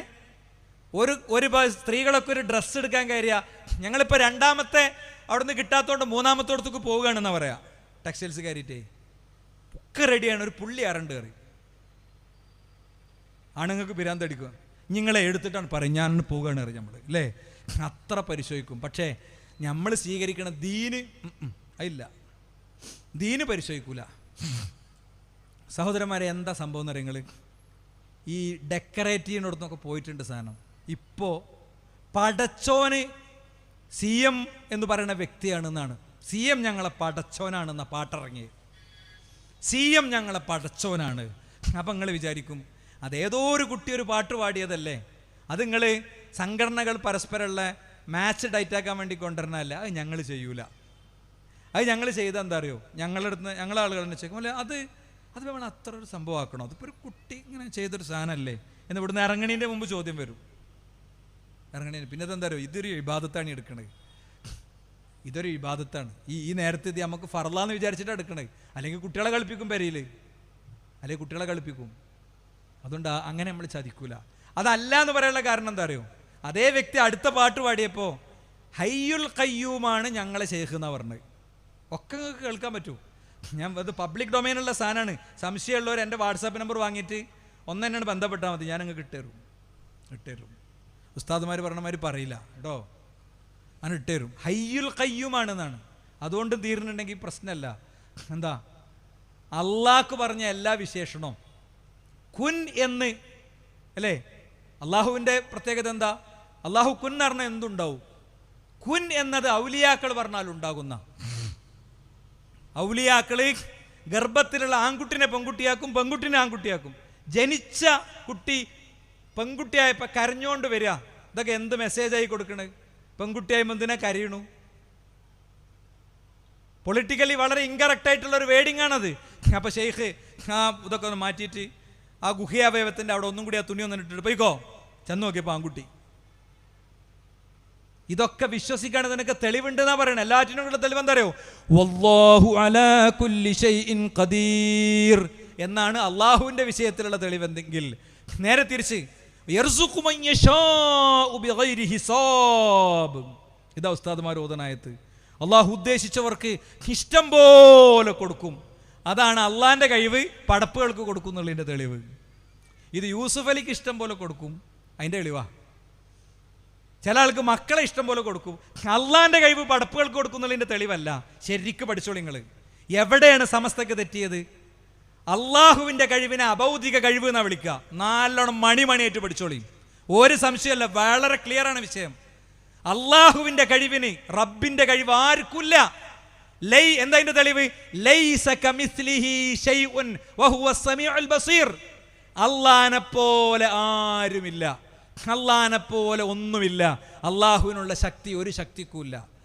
അത് ഞങ്ങളെ തെളിവതാണ്. അതേപോലെ വേറെയും തെളിവുകൾ ഉദ്ധരിക്കാണ്ട്. എന്നാൽ സമസ്ത എന്ത് പറഞ്ഞു? അഭൗതികമായ കഴിവ് അള്ളാഹുവിൽ മാത്രം നിൽക്കണില്ല. അത് ഔലിയാക്കൾക്കുണ്ട്, അത് മലക്കുകൾക്കുണ്ട്, അത് ജിന്നുകൾക്കുണ്ട്. ഇങ്ങനത്തെ ആൾക്കാർക്കൊക്കെ അത് ഉണ്ടാവും. അള്ളാഹു അവർക്കൊക്കെ ചില കഴിവ് കൊടുക്കും. അള്ളാഹുവിൻ്റെ ചില കഴിവ് കുട്ടികളെ ജനിപ്പിക്കാനും മഴ പെയ്യിക്കാനും ഒക്കെ ഉള്ള കഴിവ് കൊടുക്കും. അതാണ് അഭൗതിക കഴിവ്. 100 കൊല്ലം മുജാഹിദ് പ്രസ്ഥാനം ഈ യാത്ര നടത്തിയപ്പോൾ 100 കൊല്ലമായി നടത്തിയ യുദ്ധത്തിൻ്റെ ഇടയിൽ ആരൊക്കെ വെട്ടണം. അപ്പം എന്ത് ചെയ്തു? പതുക്കെ പറഞ്ഞു, ജിന്നിനും മലക്കിനും ആ കഴിവുണ്ട്. അവിടെയാണ് മർമ്മം കിടക്കണത്. അതുകൊണ്ടാണ് മാറി നിൽക്കേണ്ടി വരുന്നത്. മനസ്സിലായില്ലേ? അതുകൊണ്ടാണ് മാറിക്കേണ്ടി വരുന്നത്. ഒരു കൺഫ്യൂഷൻ ആർക്കും വേണ്ട കേട്ടോ. അപ്പുറത്തും ഇപ്പുറത്തും വിളിച്ച ടീമെ കൺഫ്യൂഷൻ ആവേണ്ട ഒരു കാര്യമല്ല. ഈ അസിൽ പഠിപ്പിച്ച സമസ്ത പണ്ട് പറഞ്ഞാൽ എന്താ അറിയോ? ഞങ്ങൾ പ്രാർത്ഥിക്കണില്ല, സഹായതേട്ടേ നടത്തണുള്ളൂ. അവർക്ക് ധൈര്യം വന്നില്ല. മാത്രമല്ല, മുജാഹിദ് പ്രസ്ഥാനത്തിൻ്റെ ചരിത്രത്തിലെ ആദ്യത്തെ പുസ്തകം കിതാബ് തൗഹീദ് ഇറങ്ങിയപ്പോൾ അതിന് മറുപടി റദ്ദെഴുതിയ കണ്ണൂരിലെ അബ്ദുൽ ഖാദർ മൗലവിയുടെ പുസ്തകത്തിന് മറുപടി എഴുതിയപ്പോൾ അതിലെന്താ എഴുതിയത് അറിയോ? അള്ളാഹു അല്ലാത്തവരോട് പ്രാർത്ഥന നടത്താമെന്നൊരു മുസ്ലിമും വിശ്വസിക്കണില്ല. ആദ്യം സമസ്തയുടെ സ്റ്റാൻഡ് അതാ. പ്രാർത്ഥന നടത്താമെന്ന് ആരും വിശ്വസിക്കണില്ല. ഞാൻ എൻ്റെ ഉസ്താദുമാർ പറഞ്ഞു കേട്ടിട്ടുണ്ട്, നിങ്ങൾ എൻ്റെ കൂടെ കുറച്ചേരം ഇരിക്കണം. ഒരുപാട് കാര്യം ഒന്ന് ശ്രദ്ധിച്ച് കേൾക്കണം. ചില വിഷയം വരുമ്പോൾ എന്താ പറയുക, നമ്മൾ ചെയ്താൽ പറയും അത് ഞമ്മക്ക് എങ്ങനെ തിരിയല്ലോ, അത് ശരിയെന്നേ കാരണം അല്ല, ഇത് തിരിയാത്തതല്ല. ശരിക്ക് കേട്ടോളൂ നിങ്ങൾ. അപ്പോൾ അബ്ദുൽ ഖാദർ മൗലവിക്ക് പുസ്തകം കൊണ്ട് മറുപടി എഴുതിയപ്പോൾ അള്ളാഹു അല്ലാത്തവരോട്, അത് കല്ലാകട്ടെ വലിയാകട്ടെ ആരാകട്ടെ, പ്രാർത്ഥിക്കാമെന്ന് വിശ്വസിക്കുന്ന ഒരു മുസ്ലിം ഉണ്ടാകൂല. പൂനൂരിൽ സംവാദം നടന്നപ്പോൾ ഉസ്താദുമാർ പറഞ്ഞു കേട്ടിട്ടുണ്ട്, അള്ളാഹു അല്ലാത്തവരോട് പ്രാർത്ഥിക്കാൻ ഖുർആനിൽ തെളിവുണ്ടോ എന്ന്. അന്ന് അലവി മൗലവി ചോദിച്ചപ്പോൾ അപ്പുറത്ത് വന്ന മുസ്ലിയാർ പറഞ്ഞോലോ, മൗലവി നിങ്ങളാണോ ഞമ്മളാണോ ആദ്യം ചോദ്യം ചോദിക്കേണ്ടതെന്ന് തീരുമാനിക്കാത്തതുകൊണ്ട് നിങ്ങൾ ചോദിച്ചാൽ നമ്മൾ പറയില്ല, അണികൾ അല്ലാഹു അക്ബർ. അപ്പോൾ അലവി മൗലവി വന്നിട്ട് ചോദിച്ചു, നിങ്ങളാണോ നമ്മളാണോ ആദ്യം ചോദ്യം ചോദിക്കേണ്ടതെന്ന് തീരുമാനിക്കാത്തത് കൊണ്ട് ആ ചാൻസ് ഞാൻ ആദ്യം എടുക്കുന്നു, അള്ളാഹു അല്ലാത്തവരോട് പ്രാർത്ഥിക്കാൻ ഖുർആനിൽ തെളിവുണ്ടോ? അപ്പോൾ മുസ്ലിയാർ വന്നിട്ട് പറഞ്ഞു, നിങ്ങളാണോ നമ്മളാണോ ആദ്യം ചോദിക്കേണ്ടതെന്ന് തീരുമാനിക്കാത്തതുകൊണ്ട് നിങ്ങൾക്ക് തീരുമാനിക്കാതെ ഇവിടുന്ന് കിട്ടി, അതുകൊണ്ട് ഞങ്ങൾ ഉത്തരം പറയില്ല. അല്ലാഹു അക്ബർ. അവിടെ അപ്പം മോലെ വീണ്ടും ചോദിച്ചു, നിങ്ങളാണോ നമ്മളാണോ ചോദ്യം ചോദിക്കേണ്ടതെന്ന് ആദ്യം തീരുമാനിക്കാത്തതുകൊണ്ട് ആ ചാൻസ് ഞങ്ങൾ ഉപയോഗിക്കാൻ പറ്റൂല എന്ന് എവിടെയുള്ളത്? അതുകൊണ്ട് അള്ളാഹു അല്ലാത്തവരോട് പ്രാർത്ഥിക്കാൻ ഖുർആനിൽ തെളിവുണ്ടോ? ഒരു തെളിവ് ആരും കേട്ടില്ല. അപ്പം ഇതൊരു പൊന്നു കാച്ചിയ തെളിവ്. മനുഷ്യരുടെ തലച്ചോറിൻ്റെ ഉള്ളിൽ വന്ന ചോദ്യം, ആ ചോദ്യത്തിന് ഇനിയും ഇതേ ഉത്തരം പറഞ്ഞാൽ ഒരുപാട് പള്ളി ഇഞ്ഞും പോകുമെന്ന് മനസ്സിലായപ്പോൾ അങ്ങനെയാണല്ലോ, അന്ന് ഒന്നിച്ച് പള്ളിയാണ് പോലാണ്. അന്ന് ഈ സംഘടിത രൂപമൊന്നും അപ്പുറത്തില്ലാത്തതുകൊണ്ട് ഒന്നിച്ച് കമ്മിറ്റി മാറി, എന്നാൽ ശരി നമുക്ക് അപ്പുറത്ത് കിക്കാന്നറിയും. ഇടവണ്ണയൊക്കെ അങ്ങനെ മാറിയേ അല്ലേ? തിരൂരങ്ങാടിയിലെ വലിയ മാറ്റങ്ങളുടെ ചരിത്രം അങ്ങനെയാണ്. അപ്പോൾ കൊട്ടപ്പുറത്ത് വന്നപ്പോഴാണ് അള്ളാഹു അല്ലാത്തവരോട് പ്രാർത്ഥിക്കാൻ തെളിവുണ്ടോ ചോദിച്ചപ്പോൾ എന്തു പറഞ്ഞത്? ക്ലാരിറ്റി ഇല്ലാത്തതിൻ്റെ വീഡിയോ ഇപ്പോൾ പുറത്തിയായിട്ടുണ്ട്. നിങ്ങൾ ആരെങ്കിലും കണ്ടോന്ന് എനിക്കറിയില്ല. ക്ലാരിറ്റി ഇല്ലാത്ത, നല്ലോണം ശ്രദ്ധിച്ച് കേട്ടാൽ മാത്രം, ഹെഡ്സെറ്റ് വെച്ച് കേട്ടാൽ മാത്രം കേൾക്കണേ ഒരു വീഡിയോ ഞാൻ ഇവിടെ കണ്ടിരുന്നു. ആരോ ഒരാൾ അയച്ചു തന്നിട്ടുണ്ടായിരുന്നു, കാന്തപുരം പറയണത്. അപ്പം അവിടുന്നാണ് പിന്നെന്ത് ചെയ്യണത്? പ്രാർത്ഥിക്കാന്നാകണത്. അപ്പം നമ്മളിങ്ങോട്ട് ആയത്തോതും എന്താ? ഡസൻ കണക്കിനായത്ത്. സൂറത്തു ബഖറയിലെ 186, സൂറത്തു ഗാഫിറിലെ 60, അയ്യാക നഅ്ബുദു വയ്യാക നസ്തഈൻ 35-ാമത്തെ സൂറത്തിലെ 14, 15, ഇങ്ങനെ സൂറത്തു ഖാഫിന്റെ 16 ഇങ്ങനെ ഉണ്ടോതും. അള്ളാഹു ഇല്ലാത്തവരോട് പ്രാർത്ഥിക്കരുത്, സഹായം തേടരുത്, അവർക്ക് ശക്തിയില്ല, അവർക്ക് കഴിവില്ല. അപ്പോൾ ആൾക്കാർ തരിച്ചിങ്ങനെ നിൽക്കും പ്രാർത്ഥിക്കാൻ. അപ്പോഴാണ് ഉസ്താദുമാർ പറയുന്നത്, പ്രാർത്ഥിക്കാമെന്ന വാദം ഞങ്ങൾക്കില്ല, സഹായതേട്ടം നടത്താമെന്നുള്ള വാദം ഞങ്ങൾക്കുള്ളൂ. എന്നാലോ ഇവര് പ്രാർത്ഥിക്കാൻ തന്നെ ഇവരുടെ ഫത്വകളിലൊക്കെ എഴുതി വെക്കുന്നു. ഇവര് ബദരീങ്ങളോട് പ്രാർത്ഥിക്കാന്ന് ഇവർ പറയുന്നു. ഇതൊരു ഭാഗത്ത് ഇങ്ങനെ നടക്കുകയായിരുന്നു കുറേ കാലം. ഇപ്പം അവിടെ നിന്നൊക്കെ വിട്ടു. അപ്പോൾ പ്രാർത്ഥിക്കാൻ പാടില്ല എന്ന് പറയണേ. പിന്നെ എന്താണ് കണ്ണൂരിലെ അബ്ദുൽ ഖാദർ മൗലവിയുടെ പുസ്തകത്തിൻ്റെ മറുപടിയായി വന്ന ഗ്രന്ഥത്തിൻ്റെ ഗ്രന്ഥകർത്താവ് അടക്കമുള്ളവർ പറഞ്ഞത്. പിന്നെ പ്രാർത്ഥിക്കാന്ന് പറഞ്ഞത്. പിന്നെ അടുത്തൊരു സ്റ്റെപ്പൊക്കെ നീങ്ങണം. എന്താ അറിയോ? അള്ളാഹിൻ്റെ കഴിവൊക്കെ സൃഷ്ടികൾക്ക് വെച്ചുകൊടുക്കുക. എന്താ അള്ളാഹുവിൻ്റെ കഴിവ് സൃഷ്ടികൾക്ക് വെച്ചുകൊടുക്കുക? മുഹീദ്ദീൻ ഷേഖും ജീലാനിയും അതേപോലെ തന്നെ പാതിരിയും തമ്മിൽ തർക്കം. നിങ്ങളെ ആളാണോ നമ്മളാണോ വലുത് നോക്കുക? നിങ്ങളാൾ വലുതാണെങ്കിൽ നിങ്ങളിതാ മരിച്ചാളെ ജീവിപ്പിക്കുന്നവർ. അപ്പോൾ പറഞ്ഞു കുമ്പ് ഇതിനെയും വാ നീച്ചു വന്നു. അപ്പം നീച്ചിന് വന്നു എന്നാണ് അല്ലേ? അള്ളാഹുവിൻ്റെ റുബൂബിയത്തിലാണ് പങ്കെടുക്കുന്നത്. ഇങ്ങനെ കുറേ പരിപാടിയായിട്ട് നടന്നു കുറേ കാലം. പിന്നെ പെട്ടെന്ന് നബി വരലും നബി ജയിലിൽ നിന്ന് കൊണ്ടുപോലൊക്കെ ആയിട്ട് ഇപ്പം എത്തി നിൽക്കണ എങ്ങനെ എവിടെ അറിയോ? അനല്ലാ എന്നുള്ളടത്താ. അനല്ലാ എന്നുള്ളടത്ത് ഞാൻ അല്ലാണ്. ഇങ്ങനെ ആദ്യം ലാ ഇലാഹ ഇല്ലല്ലാ എന്ന് പറയും, പിന്നെ ഇല്ലല്ലാ ഇല്ലല്ലാ എന്ന് പറയും, പിന്നെ അല്ലാഹ് അല്ലാഹ്, പിന്നെ ഹാ ഹീ ഹൂ എന്നാകും. അപ്പോഴേക്ക് അടിമത്തത്തിൽ നിന്ന് സ്വാതന്ത്ര്യം കിട്ടി അള്ളാഹു ആയിട്ടുണ്ടാകുന്നതാണ് അവിടെ ഇപ്പം നിൽക്കണത്. ഒരു വാക്കല്ല രണ്ട് വാക്കല്ല, ശക്തമായി ഇത് പറഞ്ഞുകൊണ്ടിരിക്കുകയാണ്, ശക്തമായി ഇത് പറഞ്ഞുകൊണ്ടിരിക്കുകയാണ്. അവിടെയാണ് ഇപ്പം എത്തി നിൽക്കുന്നത്. ഇതിലേക്കൊക്കെ എത്തിയത് എവിടുന്ന? അഭൗതികമായ കഴിവ് റബ്ബിന് മാത്രമേ ഉള്ളൂ, വേറെ ആർക്കുമില്ലെന്ന. ലൈസ കമിസ്ലിഹി ശൈഉൻ വഹുവ സമീഉൽ ബസീർ. അള്ളാഹുവിൻ്റെ കഴിവ് അള്ളാഹുവിനേ ഉള്ളൂ, കേൾവി ശക്തി ഇതൊക്കെ അള്ളാഹുവിനേ ഉള്ളൂ എന്ന് പറഞ്ഞിടത്തുനിന്ന് മാറിയപ്പോഴുണ്ടായ ദുരന്തമാണ് സുഹൃത്തുക്കളെ ഈ അനുഭവിക്കുന്നത്. ഇത് എവിടുന്ന് വന്നതാ? ഇത് സൂഫിസത്തുനിന്നും ത്വരീഖത്തു നിന്നൊക്കെ വന്നതാണ്. സൂഫികളും ത്വരീഖത്തിൻ്റെ ആളുകളും കൊണ്ടുവന്നതാണ്. ഇതിൽ പലതും ഷിയായിസത്തിൽ നിന്ന് വേഷം മാറി വന്നതാണ്. ഇതൊക്കെ നമ്മളടിയിലുണ്ട് എന്ന് ഈ ഉസ്താദുമാർ തന്നെ പ്രസംഗിക്കണോടത്ത് കടുപ്പ കാര്യങ്ങൾ എത്തിയിട്ടുള്ളത്. ഷിയായിസം നമ്മുടെ ഉള്ളിലുണ്ട്, ഇന്നാളി ഷിയാണ് പരസ്യമായിട്ട് പ്രസംഗിക്കുക. എന്നിട്ടും സമുദായത്തിന് ബോധം വരുന്നില്ല അല്ലേ? നെഹ്സ് ഇറാനിൽ നിലനിൽക്കുന്ന രാഷ്ട്രത്തിൻ്റെ അടിസ്ഥാനത്തിൽ ഒരു രാഷ്ട്രത്തിൻ്റെ വിശ്വാസമാണ് ഷിയ വിശ്വാസം. എന്താ ഷിയാക്കളുടെ അസില്? ഷിയാക്കളുടെ അസില് വ്യത്യസ്തമായ കുറേ അടിത്തറകൾ അവർക്കുണ്ട്. മക്കയുടെ അധികാരം കിട്ടിയാൽ, മദീനയുടെ അധികാരം കിട്ടിയാൽ പ്രവാചകൻ സല്ലല്ലാഹു അലൈഹി വസല്ലം തങ്ങളുടെ ഖബറിൻ്റെ അടുത്തുനിന്ന് അബൂബക്കർ ഉമർ റളിയല്ലാഹു അൻഹുമാ രണ്ടാളുടെയും ഖബർ അടിച്ചു പൊളിച്ച് പുറത്തേക്കിടും. അതാ വിശ്വാസം. പോരാത്തതിന് ഉമർ ബിൻ ഖത്താബ് റളിയല്ലാഹു അൻഹുവിനെ കുത്തിക്കൊന്ന അബൂ ലുഅ്ലുഅത്തിന് ഇറാനിൽ ജാറമുണ്ടാക്കി അയാളെ വലിയായി കൊണ്ടെടുക്കുന്ന ആൾക്കാരാണ് ഇവര് ഇസ്നാ അശരിയാക്കൾ എന്ന് പറയുന്ന ഇവരുടെ ടീമിൽപ്പെട്ടവർ. അവരുടെ ഇമാമിൻ്റെ അടുത്ത് ഉള്ളതാണ് യഥാർത്ഥ ഖുർആൻ. യഥാർത്ഥ ഖുർആൻ നമ്മളെ കയ്യിലുള്ള ഖുർആൻ അല്ല എന്ന് പറയുന്നവർ. അലി റളിയല്ലാഹു അൻഹു ഇപ്പോഴും ജീവിക്കുന്നു ആകാശത്ത്.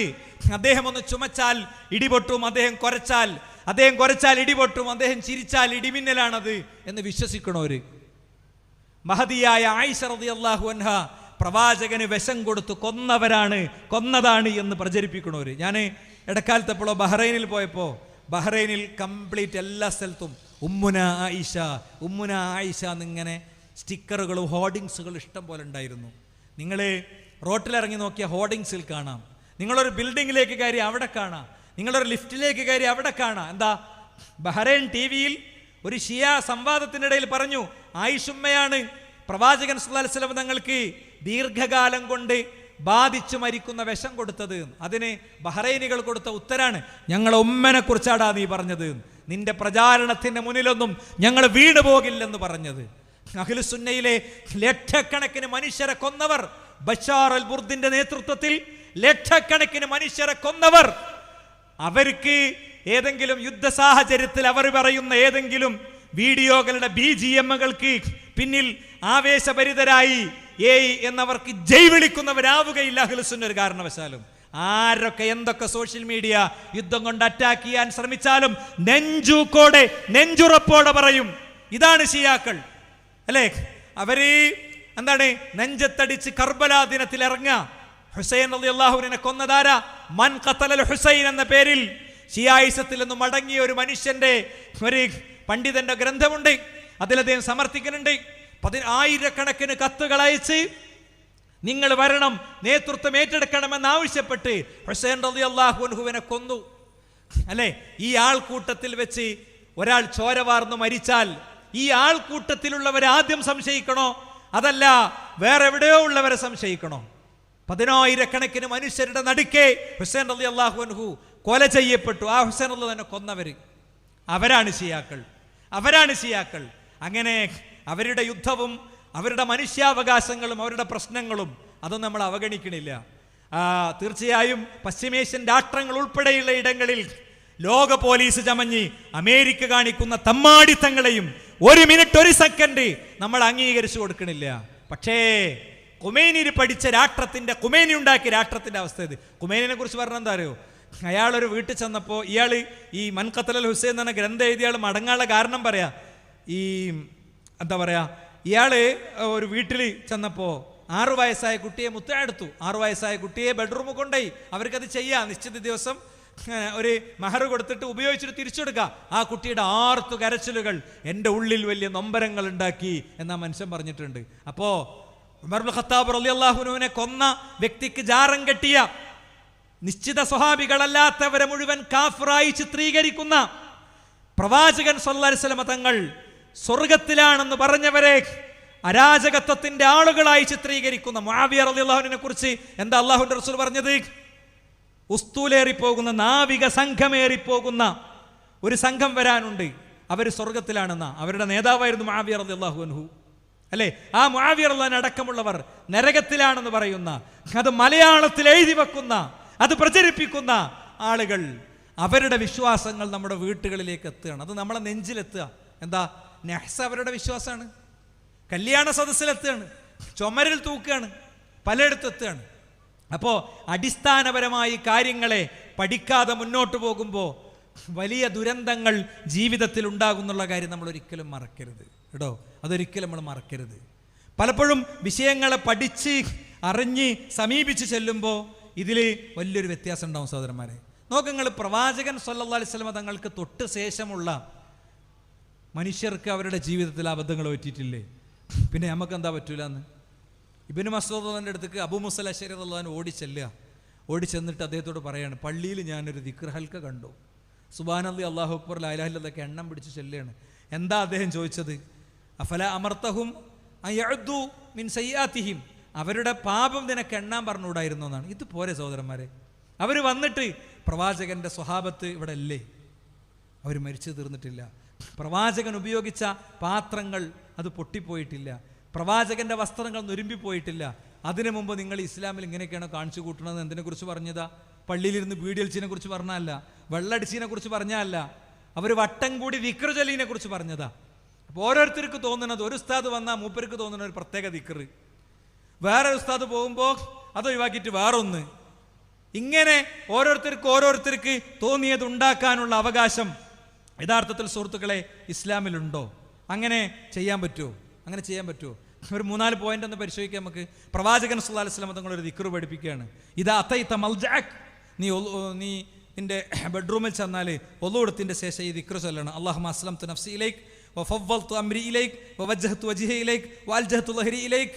ഇങ്ങനെ പോന്നിട്ട് ആ ദിക്റിന്റെ അവസാനത്തിൽ ഒബി നബിയിക്കല്ലദീ അർസൽതാന്നുണ്ട്. ഈ ദിക്ർ ചൊല്ലിയുള്ള ഗുണം എന്താ? ഈ ദിക്ർ അവസാനത്തെ വാക്കിയ ദിക്റായി. നമ്മൾ ഭാര്യനോട് പറഞ്ഞില്ല, നല്ല കാറ്റടിക്കുന്നുണ്ട്, ഇപ്പോൾ റബ്ബർ തോട്ടത്തിൻ്റെ അവസ്ഥ എന്താവുമെന്ന് പറഞ്ഞില്ല, പറഞ്ഞു. അപ്പോൾ പിന്നെ ഈ ദിക്ർ ഒന്നും കൂടി ചൊല്ലി. ദുന്യാവിൻ്റെ സംസാരമല്ല, പരലോകത്തിൻ്റെ സംസാരമാണ്. ഇത് ചൊല്ലിക്കല്ലോ, കുട്ടികളൊക്കെ ഓർമ്മയാക്കിയണോ, അത് കുഴപ്പമില്ല. അങ്ങനെ ഒരാൾ മരിച്ചാൽ ഇന്ന് ജനിച്ച കുട്ടിനെ പോലെ ആകുന്നതാണ്. അപ്പോൾ അതിന് കേട്ടപ്പോൾ സ്വഹാബിക്കേണ്ട ആവേശമായിട്ട് അദ്ദേഹം വന്ന് വേഗം ചൊല്ലിക്കൊടുത്തപ്പോൾ നബീക്കല്ലദീ അർസൽത എന്നുള്ളിടത്ത് റസൂലിക്കല്ലദീ അർസൽത എന്നില്ല, നബി മാറ്റാൻ പറഞ്ഞു. എന്നിട്ടാണ് നമ്മൾ കോട്ടക്കണക്കിന് ദിക്ർ ഓരോരുത്തർക്ക് തോന്നിയത് ഓരോരുത്തർ ഉണ്ടാക്കുക. ഇവിടെ എന്തെല്ലാം ദിക്റുണ്ട് സഹോദരന്മാരെ, ചെല്ലാൻ അത്രയും മഹത്വമുള്ള അത്ഭുതങ്ങൾ സൃഷ്ടിക്കണ എത്ര ദിക്റുണ്ട് ഇല്ലേ? ഞാൻ നേരത്തെ പറഞ്ഞില്ലേ 2-3 ദിക്റോ, എന്തെല്ലാം ദിക്റുകളുണ്ട്. ആ ദിക്റുകളൊന്നും ചെല്ലാതെ പലപ്പോഴും ഈ രീതിയിലേക്കാണ് ആളുകൾ പോവുക. ഇനി നിങ്ങൾ നോക്ക്, മറ്റൊരു കാര്യം ഞാൻ പറയുകയാണെങ്കിൽ, നമ്മൾ കാണുന്നത് പോലെ മഹാനായ ഇമാം നവവി റഹിമഹുല്ല അദ്ദേഹം പറയാം അസ്സലാത്തുൽ മഅറൂഫ ബി സലാത്തിർ റഗായിബ്. സലാത്തുർ റഗായിബ് എന്ന് പറയുന്ന ഒരു നിസ്കാരമുണ്ട്. വഹിയ 12 റക്അ, അത് 12 റക്അത്താണ്. തുസല്ല ബൈനൽ മഗ്രിബ് വൽ ഇശാ, അത് ഇശാഇനും മഗ്രിബിനും ഇടയിലാണ് നിസ്കരിക്കുക. ലൈലത അവ്വൽ ജുമഅത്തിൻ ഫി റജബ്, റജബ് മാസത്തിലെ ആദ്യത്തെ ജുമഅ ദിവസത്തിൽ. വസലാത്തു ലൈലത്തി നിസ്ഫി ശഅബാൻ, വേറൊരു നിസ്കാരമുണ്ട്, അതേതാ ശഅബാൻ 15-നാണ് ആ നിസ്കാരം. 100 റക്അ, അത് 100 റക്അത്താണ്. വഹാത്താനി സ്വലാത്താനി, ഈ 2 നിസ്കാരങ്ങളും ബിദ്അത്താനി, 2 ബിദ്അത്താണ്. മദ്മൂമത്താനി, 2 എന്താണ് പിന്നെ വെറുക്കപ്പെട്ടതാണ്. മുൻകറാനി കബീഹാനി, 2 വളരെ മോശമാണ്, 2 നിരാകരിക്കപ്പെട്ടതാണ്, ദമ്മിയപ്പെട്ടതാണ്, ആക്ഷേപിക്കപ്പെട്ടതാണ്. അപ്പോൾ എത്ര റുക്കൂ കിട്ടും, എത്ര സുജൂദ് കിട്ടും? പക്ഷേ പറ്റൂല എന്നാ പറഞ്ഞത്. ഇതേ ഇമാം നബി റഹിമഹുല്ലാ വുളൂ ചെയ്യുമ്പോൾ എല്ലാ അവയവങ്ങളും ഇങ്ങനെ പിന്നെ കഴുകുമ്പോഴുള്ളൊരു ദിക്റുണ്ട്. ആ ദിക്റിൻ്റെ അർത്ഥമൊക്കെ കേട്ടാണ്ടല്ലോ ഞെട്ടിപ്പോവും. ആ ജാതി പവർഫുൾ ദിക്റാ. പക്ഷെ അദ്ദേഹം അതിനെക്കുറിച്ച് പറഞ്ഞാൽ എന്താ അറിയോ? അത് പറ്റൂല, ഇതില അസല ലഹു, അതിനൊരു അടിത്തറയില്ല, നബിയിലേക്ക് എത്തിയിട്ടില്ല എന്നാ. അപ്പം നമുക്കിങ്ങനെ തോന്നിയത് നമ്മൾ ആചാരങ്ങളോ അനുഷ്ഠാനങ്ങളായിട്ട് ജീവിക്കല്ല വേണ്ടത്. നമ്മൾ സമഗ്രമായി ജീവിതത്തെ പ്രമാണങ്ങളിൽ നിന്ന് പരിശോധിക്കണം. എന്തിനും ഉത്തരമുണ്ട് ഇസ്ലാമിൽ ഉത്തരമില്ലാത്ത ഒന്നുമില്ല. നമുക്ക് എന്തെങ്കിലും ഉത്തരമില്ല എന്ന് തോന്നുന്നുണ്ടെങ്കിൽ നമ്മളെ പഠനത്തിൻ്റെയും അന്വേഷണത്തിൻ്റെയും കുറവാണത്, അല്ലേ? ലോകം ഉയർത്തുന്ന ഏത് വിഷയത്തിനും ഉത്തരമായിട്ട് ഇസ്ലാം പോവുകയാണ്. അതുകൊണ്ട് തന്നെ നമ്മുടെ കൂട്ടായ്മ വളരെ ശക്തമായി ആശയപ്രചാരണമായിട്ട് പോവുക. ഉള്ളാൾ ജാറത്തിൻ്റെ തൊട്ടരികത്ത് ഇൻഷാ അല്ലാഹ് മെയ് 10-ന് നമ്മളെ മുഖാമുഖം നടക്കുകയാണ്. നമുക്കെന്താ റോള്? നമ്മളെ കുടുംബത്തിലും ബന്ധത്തിലൊക്കെ ഉള്ള ആളുകൾക്ക് ഇത് അയച്ചു കൊടുക്കുക. അതിൻ്റെ ആഡുകൾ ഇങ്ങനെ ഇറക്കേണ്ട, അതൊക്കെ അയച്ചു കൊടുക്കുക. ഇത് കേട്ടോ, ഞാനും നീയും തമ്മിൽ ഉള്ളത് നമ്മൾ പറയാണ്. ഇത് പറഞ്ഞിട്ടില്ല എന്ന് പരലോകത്തൊന്നും പറയരുത് എന്ന് തന്നെ പറയണം. നമ്മൾ ബോധ്യപ്പെടുത്തണം. ഇത് ഈ ഉസ്താദുമാരുടെ എല്ലാ അതിർത്തിയും വിട്ട പല നിലപാടുകളിലേക്കും വിശ്വാസങ്ങളിലേക്കും പോവുക. തൗഹീദ്, അള്ളാഹു അല്ലാത്തവരോട് പ്രാർത്ഥിക്കൽ നിർബന്ധമാണ് ഒരു ചങ്ങൻ്റെ അഭിപ്രായം. വേറെ ആൾക്ക് സുന്നത്താന്ന അഭിപ്രായം, വേറെ ആളുടെ അഭിപ്രായം അത് ജായിസ് മാത്രമേ ഉള്ളൂ, അതിന് കൂലിയൊന്നും കിട്ടൂല എന്ന്. ഇതിൽ ഭേദം നമ്മൾ എടുക്കുക. വേറൊരു കൂട്ടർ പറയണത് അള്ളാഹു അല്ലാത്തവരോട് പ്രാർത്ഥിച്ചാലാണ് ഉത്തരം കിട്ടുക എളുപ്പം. ഞമ്മക്ക് നബിനോട് നേരിട്ട് ചോദിക്കാനേ പറ്റുള്ളൂ, നേരിട്ട് അള്ളാഹുവോട് ചോദിക്കാൻ പറ്റൂല. ഇങ്ങനെ വൈരുദ്ധ്യങ്ങളുടെ കലവറയാണ്. എന്നിട്ട് ഇപ്പുറത്ത് ആകെ പൊട്ടിപ്പൊളിഞ്ഞു, ഒന്നും പൊട്ടിയിട്ടില്ല, ഒന്നും പൊളിഞ്ഞിട്ടില്ല. അതുകൊണ്ടാണ് ശക്തമായി ആശയപ്രചാരണമായിട്ട് പോണത്. നേരെ ഇപ്പുറത്ത് ലിബറലിസമാണ്. നമ്മളെ കുട്ടികളെ അയാമൻ എക്സ് മുസ്ലിം എന്ന് പറയാണ്. ഖുറാനിലും ഹദീസിലുള്ളത് കട്ടുമുറിച്ച് സോഷ്യൽ മീഡിയയിലൂടെ അവതരിപ്പിച്ച് മുന്നോട്ട് പോവുകയാണ്. 5-10 ആളുകൾ രാത്രി 1000-2000 ആളെ വെച്ച് സംഘപരിവാരത്തിന്റെ ഓശാനയോടുകൂടെ, കൃസംഗികളുടെ ഓശാനയോടുകൂടെ അവരിങ്ങനെ ലൈവ് നടത്തുക. അതിലേക്ക് സാധുക്കളായ താത്താരും കാക്കാരും ഉള്ളവരും ഇല്ലാത്തവരൊക്കെ വിളിക്കുക. എന്നിട്ടോ ആ കാക്കിയും താത്തിയും വിളിച്ചിൻ്റെ ആഘോഷം നടത്തുക. അപ്പം അവരുടെ ഓരോ തെളിവുകളെയും ഖണ്ഡിച്ചുകൊണ്ട് നമ്മൾ പിന്നെ ഡയലോഗ് പരിപാടിയുമായി മുന്നോട്ട് പോയി. 12ാമത് ഡയലോഗ് മുസ്ലിം കൈരളിയുടെ മുന്നിൽ അല്ല, മലയാളി കേരളത്തിന്റെ മുന്നിൽ ഇതാ 11 പരിപാടികൾ തെളിവുകൾ കാണിച്ചും കൃത്യമായി സമർത്ഥിച്ചും ഇവിടെ ഉയർന്ന എല്ലാത്തരം ഇസ്ലാം വിമർശനങ്ങൾക്കും മറുപടി കൊടുത്ത് നമ്മൾ മുന്നോട്ട് പോവുകയാണ്. വേറൊന്നും ചിന്തിക്കാൻ നേരമില്ല. അതിൻ്റെ അപ്പുറത്ത് തസ്കിയത്തും തർബിയത്തുമായി ബന്ധപ്പെട്ട് കൃത്യമായ സെഷനുകളും ക്ലാസ്സുകളും പദ്ധതികളും പരിപാടികളും ഉണ്ട്. 24 മണിക്കൂർ, കഴിഞ്ഞ 10 വർഷമായി 24 മണിക്കൂറും ആർക്കും കേൾക്കാവുന്ന വിധം പീസ് റേഡിയോ ശബ്ദിച്ചു കൊണ്ടിരിക്കുകയായിരുന്നു. ഇനി അതിൻ്റെ അടുത്ത ഘട്ടങ്ങളിലേക്കും അതിൻ്റെ അടുത്ത മേഖലകളിലേക്കുമുള്ള യാത്രയുടെ ഒരുക്കമാണ് നമ്മുടെ കൂട്ടായ്മ നടത്തുന്നത്. അള്ളാഹു അതൊക്കെ സാക്ഷാത്കരിച്ച് തരുമാറാകട്ടെ. അമേരിക്കൻ കോടതികളിൽ ഇപ്പോൾ രക്ഷിതാക്കളും മെറ്റയും തമ്മിൽ, രക്ഷിതാക്കളും പിന്നെ ഇവിടുത്തെ സോഷ്യൽ മീഡിയ പ്ലാറ്റ്ഫോമുകളും തമ്മിലുള്ള കേസുകളാണ്. 10 കോടി 50 കോടിയൊക്കെ നഷ്ടപരിഹാരം ചോദിച്ചിരിക്കുകയാണ്. എന്താ കാര്യം? ഇൻസ്റ്റഗ്രാം ഉപയോഗിച്ചിട്ട് എൻ്റെ കുട്ടി മരിച്ചു, ഈ കേസ് നടക്കുകയാണ്. അമേരിക്കക്കാർക്ക് മനസ്സിലായി, നമ്മളെ ആൾക്കാർക്ക് മനസ്സിലായിട്ടില്ല. അപ്പം അത് മനസ്സിലാക്കി കൊടുക്കാനാണ് കുട്ടിക്കളിയല്ല സോഷ്യൽ മീഡിയ എന്ന ക്യാമ്പയിനായിട്ട് നമ്മൾ ഇറങ്ങിയിട്ടുള്ളത്. കുട്ടിക്കളിയല്ല സോഷ്യൽ മീഡിയ. നിങ്ങൾ എഴുതി വെച്ചോ, കേരളം ഈ ചരിത്രം ഓർക്കും. മുജാഹിദ് പ്രസ്ഥാനം, നവോത്ഥാന പ്രസ്ഥാനത്തിൻ്റെ എല്ലാത്തരം ഉയർച്ചകളുടെയും മണ്ണിൽ നിന്നുകൊണ്ട് ഞാൻ പറയാണ്, ഇത് ഡോക്യുമെൻ്റ് ചെയ്ത് വെച്ചോ നിങ്ങൾ. ഇത് നാളെ ഇവിടുത്തെ പ്രകടന പത്രികകളിൽ വരാൻ പോവുകയാണ്. പ്രകടന പത്രികകളിൽ ഓഫറായിരിക്കും, ഇങ്ങനത്തെ ഫോൺ ഉപയോഗങ്ങൾ നിയന്ത്രിക്കും, ഇന്നതിന് സംവിധാനമുണ്ടാക്കും എന്ന് പറയുന്നിടത്തേക്ക് കാര്യങ്ങൾ എത്തിച്ചേർന്നുകൊണ്ടിരിക്കുകയാണ്. അതിനിപ്പുറത്ത് പെൺകുട്ടികൾക്ക് വേണ്ടി മാത്രം ഇതാ നമ്മളൊരു കോൺഫറൻസ് നടത്തുകയാണ്. കാര്യം എന്താ? നമ്മളെ കുട്ടികളെ നിരായുധരായിട്ടാണ് നമ്മൾ പറഞ്ഞേക്കണത്. നിരായുധരായിട്ട് മദ്രസ വിദ്യാഭ്യാസത്തിൽ മനസ്സുറക്കാത്ത പ്രായത്തിൽ ഉമ്മാന്റെ കൂടി പോകാൻ പിന്നെ എന്താ പറയാ ആവശ്യമില്ലാത്ത ദിവസങ്ങളിൽ എല്ലാരെയും പറ്റിയല്ല ഞാൻ പറയണത്. പോയ മദ്രസ് അല്ലേ, സ്കൂൾ ബസ്സിന്റെ ഹോണ് കേട്ട് മദ്രസ് ചാടി ഓടിപ്പോയ മദ്രസ്, അത് മാത്രമേ നമ്മളെ കുട്ടികളുടെ അടുത്തുള്ളത്. മറുവശത്ത് ഇൻസ്റ്റഗ്രാമിലൂടെ, ഫേസ്ബുക്കിലൂടെ, സോഷ്യൽ മീഡിയ പ്ലാറ്റ്ഫോമുകളിലൂടെ, വാട്സാപ്പുകളിലൂടെ ഇസ്ലാം വിമർശനങ്ങൾ കുത്തി നിറക്കുമ്പോൾ, ട്രോളുകളായി വരുമ്പോൾ, അത് സിനിമകൾ കൈയടക്കുമ്പോൾ, അത് ഇൻഫ്ലുവൻസർമാർ സംസാരിക്കുമ്പോൾ, അത് ഭക്ഷണം പാചകം ചെയ്യുന്ന മെനു വിശദീകരിക്കുന്നിടത്ത് വരെ ഇസ്ലാം വിരോധം കുത്തി നിറക്കുമ്പോൾ നമ്മുടെ പെൺകുട്ടികൾ തെറ്റിദ്ധരിക്കപ്പെടുകയാണ്. അവര് RSSകാരന്റെ സംഘപരിവാരുകാരന്റെ കൂടെ, അറിയാത്ത വ്യക്തിയുടെ കൂടെ കുറെ കാലം അവരിങ്ങനെ ചാറ്റ് നടത്തി പിരിയാൻ കഴിയാത്ത മാനസികാവസ്ഥയിലേക്ക് എത്തി. ക്ഷേത്രനടയിൽ അവന് ഹാരമണിയിച്ച്, അല്ലെങ്കിൽ പാർട്ടി ഓഫീസിൽ അതിന് കുടപിടിച്ചു കൊടുത്ത് ഇത്തരം കാര്യങ്ങൾ നിർവഹിക്കുന്നിടത്ത് അതിൻ്റെ പരിഹാരം എന്താ? മൂർച്ച കൂട്ടിയ പിച്ചാത്തിയല്ലെന്നും നമ്മളെ കുട്ടിയേക്ക് ശരിക്കും പറഞ്ഞെടുത്താൽ മതി. മോളെത്താണ് കേസ് കേട്ടോ. എന്താ, ഒരുത്തൻ്റെ കൂടെ ഒളിച്ചോടിപ്പോയി ഒരു വീടിൻ്റെ അടുത്തുനിന്ന് ഒരു 10-20 കിലോമീറ്റർ ചുറ്റളവിൻ്റെ ഉള്ളിൽ നിന്ന് ആങ്ങളമാരൊക്കെ കൂടെ പിടിച്ചോടുന്നൊരു കുട്ടി സൂം പ്ലാറ്റ്ഫോമിൽ, കുറച്ച് ദിവസങ്ങൾക്ക് മുമ്പ് സൂം പ്ലാറ്റ്ഫോമിൽ അവളോട് എനിക്ക് സംസാരിക്കാൻ പറ്റി കേട്ടോ. ഒക്കെ കേട്ടപ്പോഴേ അവൾ ചോദിച്ചു, ഈ കാര്യമൊക്കെ എനിക്ക് ആർക്കെങ്കിലും ഒന്ന് നേരത്തെ പറഞ്ഞൊന്നൂടേനോ, എനിക്കറിയില്ലേനല്ലോ. എന്ത് നിഷ്കളങ്കമായ ചോദ്യം. ഞാൻ വെറുതെ ചോദിക്കാം അവിടെ ഇരിക്കണം അമ്മമാരോടും ബാപ്പാരോടൊക്കെ, നിങ്ങളെ കുട്ടി നാളെ ഒരുത്തൻ്റെ കൂടെ ചാടിപ്പോയാൽ പോകാതിരിക്കാനുള്ള കാര്യങ്ങളൊക്കെ പറഞ്ഞു കൊടുത്തിട്ടുണ്ടോ? പരമാവധി ചടപ്പിക്കും നമ്മൾ അല്ലേ. കുട്ടി അടിച്ചു വരിയാൽ അടിച്ചുവരിനെ കുറിച്ച് കുറ്റം, കുട്ടി കറി ഉണ്ടാക്കിയതിനെ കുറിച്ച് കുറ്റം, ഉണ്ടാക്കിയിട്ടില്ലെങ്കിൽ അതിനെക്കുറിച്ച് കുറ്റം. ഇതിങ്ങനെ പിന്നാലെ നടന്ന് വെറുപ്പിക്കലല്ലാതെ എല്ലാവരെ കുറിച്ചല്ല ഞാൻ പറയണേ, എല്ലാവരെ കുറിച്ചല്ല. നല്ല ബോധ്യത്തോടെയാണ് ഞാൻ പറയണത്, ബോധ്യമല്ലാതെ ഒന്നല്ല. എനിക്കൊരു മെസ്സേജ് ഒന്ന് കിടക്കുന്നുണ്ട് ഇവിടെ കിടക്കുന്നുണ്ട്. ഒരു +2 പഠിക്കുന്ന കുട്ടീൻ്റെ ഒരമ്മോടെ ഉണ്ടാവും. വളരെ സങ്കടമാണ് സഹോദരങ്ങളെ.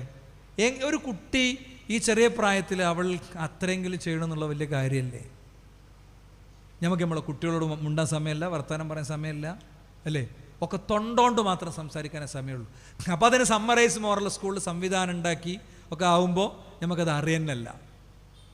പീസ് റേഡിയോയിൽ ഈ മെയ് മാസം 6-ാം തീയതി മുതൽ തുടങ്ങിയൊരു വിപ്ലവമുണ്ട് വിശ്വ സ്റ്റുഡൻസിൻ്റെ നേതൃത്വത്തിൽ.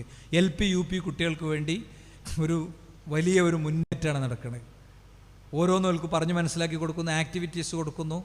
എന്തത്ഭുതകരമായിട്ടാണ് കുട്ടികളിൽ പങ്കെടുക്കുന്നത്. 100 കണക്കിന് കുട്ടികൾ പങ്കുചേരുകയാണ്.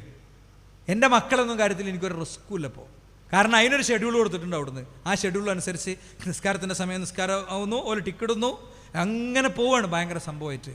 പക്ഷേ ഇതൊക്കെ ഉണ്ടെങ്കിലും നമുക്ക് നേരല്ല. പിന്നെ കുട്ടിക്ക് എന്തെങ്കിലുമൊക്കെ പറ്റിയ ആരിസുമല്ലെ കിട്ടുമോ, അവരെ കിട്ടുമോ, ഒരു 10 മിനിറ്റ് സംസാരിക്കാൻ പറ്റുമോ വിചാരിച്ചെന്താ അറിയോ, ഈ പറഞ്ഞ കാലങ്ങളോണ്ടുണ്ടാക്കിയ കെണി അതൊരു 10 മിനിറ്റ് ആരോട് പറഞ്ഞ അലാവുദ്ദീൻ്റെ അത്ഭുത വിളക്കുന്ന് ഭൂതവൻ നടണമാര് മാറുന്ന ചില ആൾക്കാർ വിചാരിച്ച്. ഇനി അലാവുദ്ദീൻ്റെ അത്ഭുത വിളക്ക് വരുന്നും പറയുന്നൊക്കെയാണ് വിശ്വത്തിൻ്റെ അഭിപ്രായം എന്ന് പറയുന്നത്. പറഞ്ഞു തന്നെ മനുഷ്യന്മാരെ ഇതൊക്കെ മുറിച്ചാൽ നിൽക്കുന്ന ആൾക്കാരുണ്ടേ കേട്ടോ. ഇപ്പോൾ എന്താ ഭൂതവിശ്വാസത്തിലേക്കും എത്തി എന്നൊക്കെ പറഞ്ഞിട്ട് ഇങ്ങനെ വേറൊരു പണിയില്ലാതെ നടക്കുന്ന കുറച്ച് സാധുക്കളുണ്ട്. ഓലെ കണ്ടങ്ങൾ അസ്സലാമു അലൈക്കും എന്ന് ഉറക്കനെ പറയാം, എന്നിട്ട് വേഗം അടുത്ത ആളോട് പോയിട്ട് തൗഹീദ് പറഞ്ഞു കൊടുക്കുക, അത്രേ ഉള്ളൂ.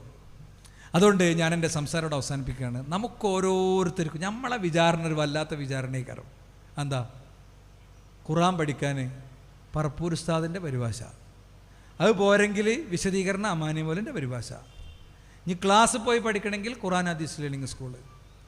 അപ്പോൾ പറപ്പൂർ ഉസ്താദിൻ്റെ പരിഭാഷ ഏറ്റി നടക്കേണ്ട വേണ്ട, ഒരു 10 KB ഒക്കെ ഉള്ള ഫയല് നേരെ ഇതിൻ്റെ ഉള്ളിൽ. ഇനി അമാനിമോലിൻ്റെ പരിഭാഷ സെർച്ച് കൊടുത്താൽ സെർച്ച് ഉള്ളത്, ആയത്ത് കൊടുത്താൽ അത്. ഇനി കുറച്ചും കൂടി ആഴത്ത് പഠിക്കണോ, 500 ഖുർആൻ പഠനം. ഞാൻ നോക്കുമ്പോൾ ഒരു ദിവസം വൈഫ് കുട്ടികൾക്ക് ഇങ്ങനെ ഇസ്ലാമിലെ അടിമത്തത്തെക്കുറിച്ച് പറഞ്ഞു കൊടുക്കുന്നുണ്ട്. ഞാൻ അങ്ങനെ കേൾക്കുകയാണ്, കൗതുകത്തോടെ കേൾക്കുകയാണ്. എന്താ, ഇസ്ലാമിലെ അടിമകൾ അബ്രഹാം ലിങ്കൻ്റെ കാലത്ത് അടിമ നിരോധനം പോലെയല്ല. അബ്രഹാം ലിങ്കനെ അടിമത്തം നിരോധിച്ചപ്പോൾ കുറച്ച് ദിവസം കഴിഞ്ഞപ്പോൾ വന്നിട്ട് പറഞ്ഞു, ഞങ്ങൾക്ക് ഞങ്ങളെ മുതലാളിമാർ തന്നെ മതി, തിന്നാൻ കിട്ടണില്ല, കുടിച്ചാൻ കിട്ടണില്ല, ആകെ പ്രശ്നമാണ്. ഇസ്ലാം നിരോധിച്ചപ്പോൾ അടിമത്തം നിരോധിക്കല്ല, അടിമത്തത്തെ നിന്ന് അടിമകളെ മോചിതരാക്കിയപ്പോൾ കുറേ അടിമകൾ മഹാപണ്ഡിതന്മാരായി. അത്രയും കാലം അടിമയായി കൊണ്ടിടുന്ന ആൾ മൂപ്പര മുമ്പിൽ ഇൽമ നേടാൻ വന്നു. ചില ആൾക്കാർ രാജാക്കന്മാരായി, ചില ആൾക്കാർ ഗവർണർമാരായി. എന്താ പറയുക, സോഷ്യൽ മീഡിയ, ഇൻസ്റ്റാഗ്രാമൊക്കെ ഫുള്ള് ഇതാ. അപ്പോൾ ഞാൻ ഈ അന്നൂറിൻ്റെ ആ മൊഡ്യൂൾ കേട്ടിട്ടില്ല. മൊഡ്യൂളിലെ 3ാമത്തെ ക്ലാസ്സാണത്, ഞാൻ കേട്ടിട്ടില്ല. അപ്പോൾ അത് അന്നൂറിൽ വന്നതാണ്. ഉസ്താദ് പഠിപ്പിച്ചു കൊടുക്കുകയാണ്. കാലത്തിൻ്റെ ഒപ്പം സഞ്ചരിച്ച് ഖുർആനിൻ്റെ അർത്ഥം പഠിപ്പിക്കുകയാണ്. 73 രാഷ്ട്രങ്ങളിലായി ആയിരക്കണക്കിന് മനുഷ്യർ പഠിക്കുന്ന സംരംഭം. ഇനി ഗ്രന്ഥങ്ങൾ പഠിക്കണോ? ദർസ് TV എടുത്തു നോക്കിക്കഴിഞ്ഞാൽ എല്ലാതും കിതാബ് തൗഹീദ് തൊട്ട് എല്ലാം അതിൽ നമ്മളെ പണ്ഡിതന്മാരുടെ പ്രഭാഷണങ്ങൾ, ക്ലാസ്സുകൾ ഇഷ്ടംപോലെ അപ്ലോഡ് ചെയ്യപ്പെട്ടിരിക്കുകയാണ്. ജമീൽ കയറി കഴിഞ്ഞാൽ അതിൽ 10,000കണക്കിന് സ്പീച്ചുകളാണ്. ഓക്കെ, അങ്ങനെയുള്ള എല്ലാ സംവിധാനങ്ങളെയും ഉപയോഗപ്പെടുത്തിക്കൊണ്ട് ശക്തമായി നമ്മൾ മുന്നോട്ട് പോവുക.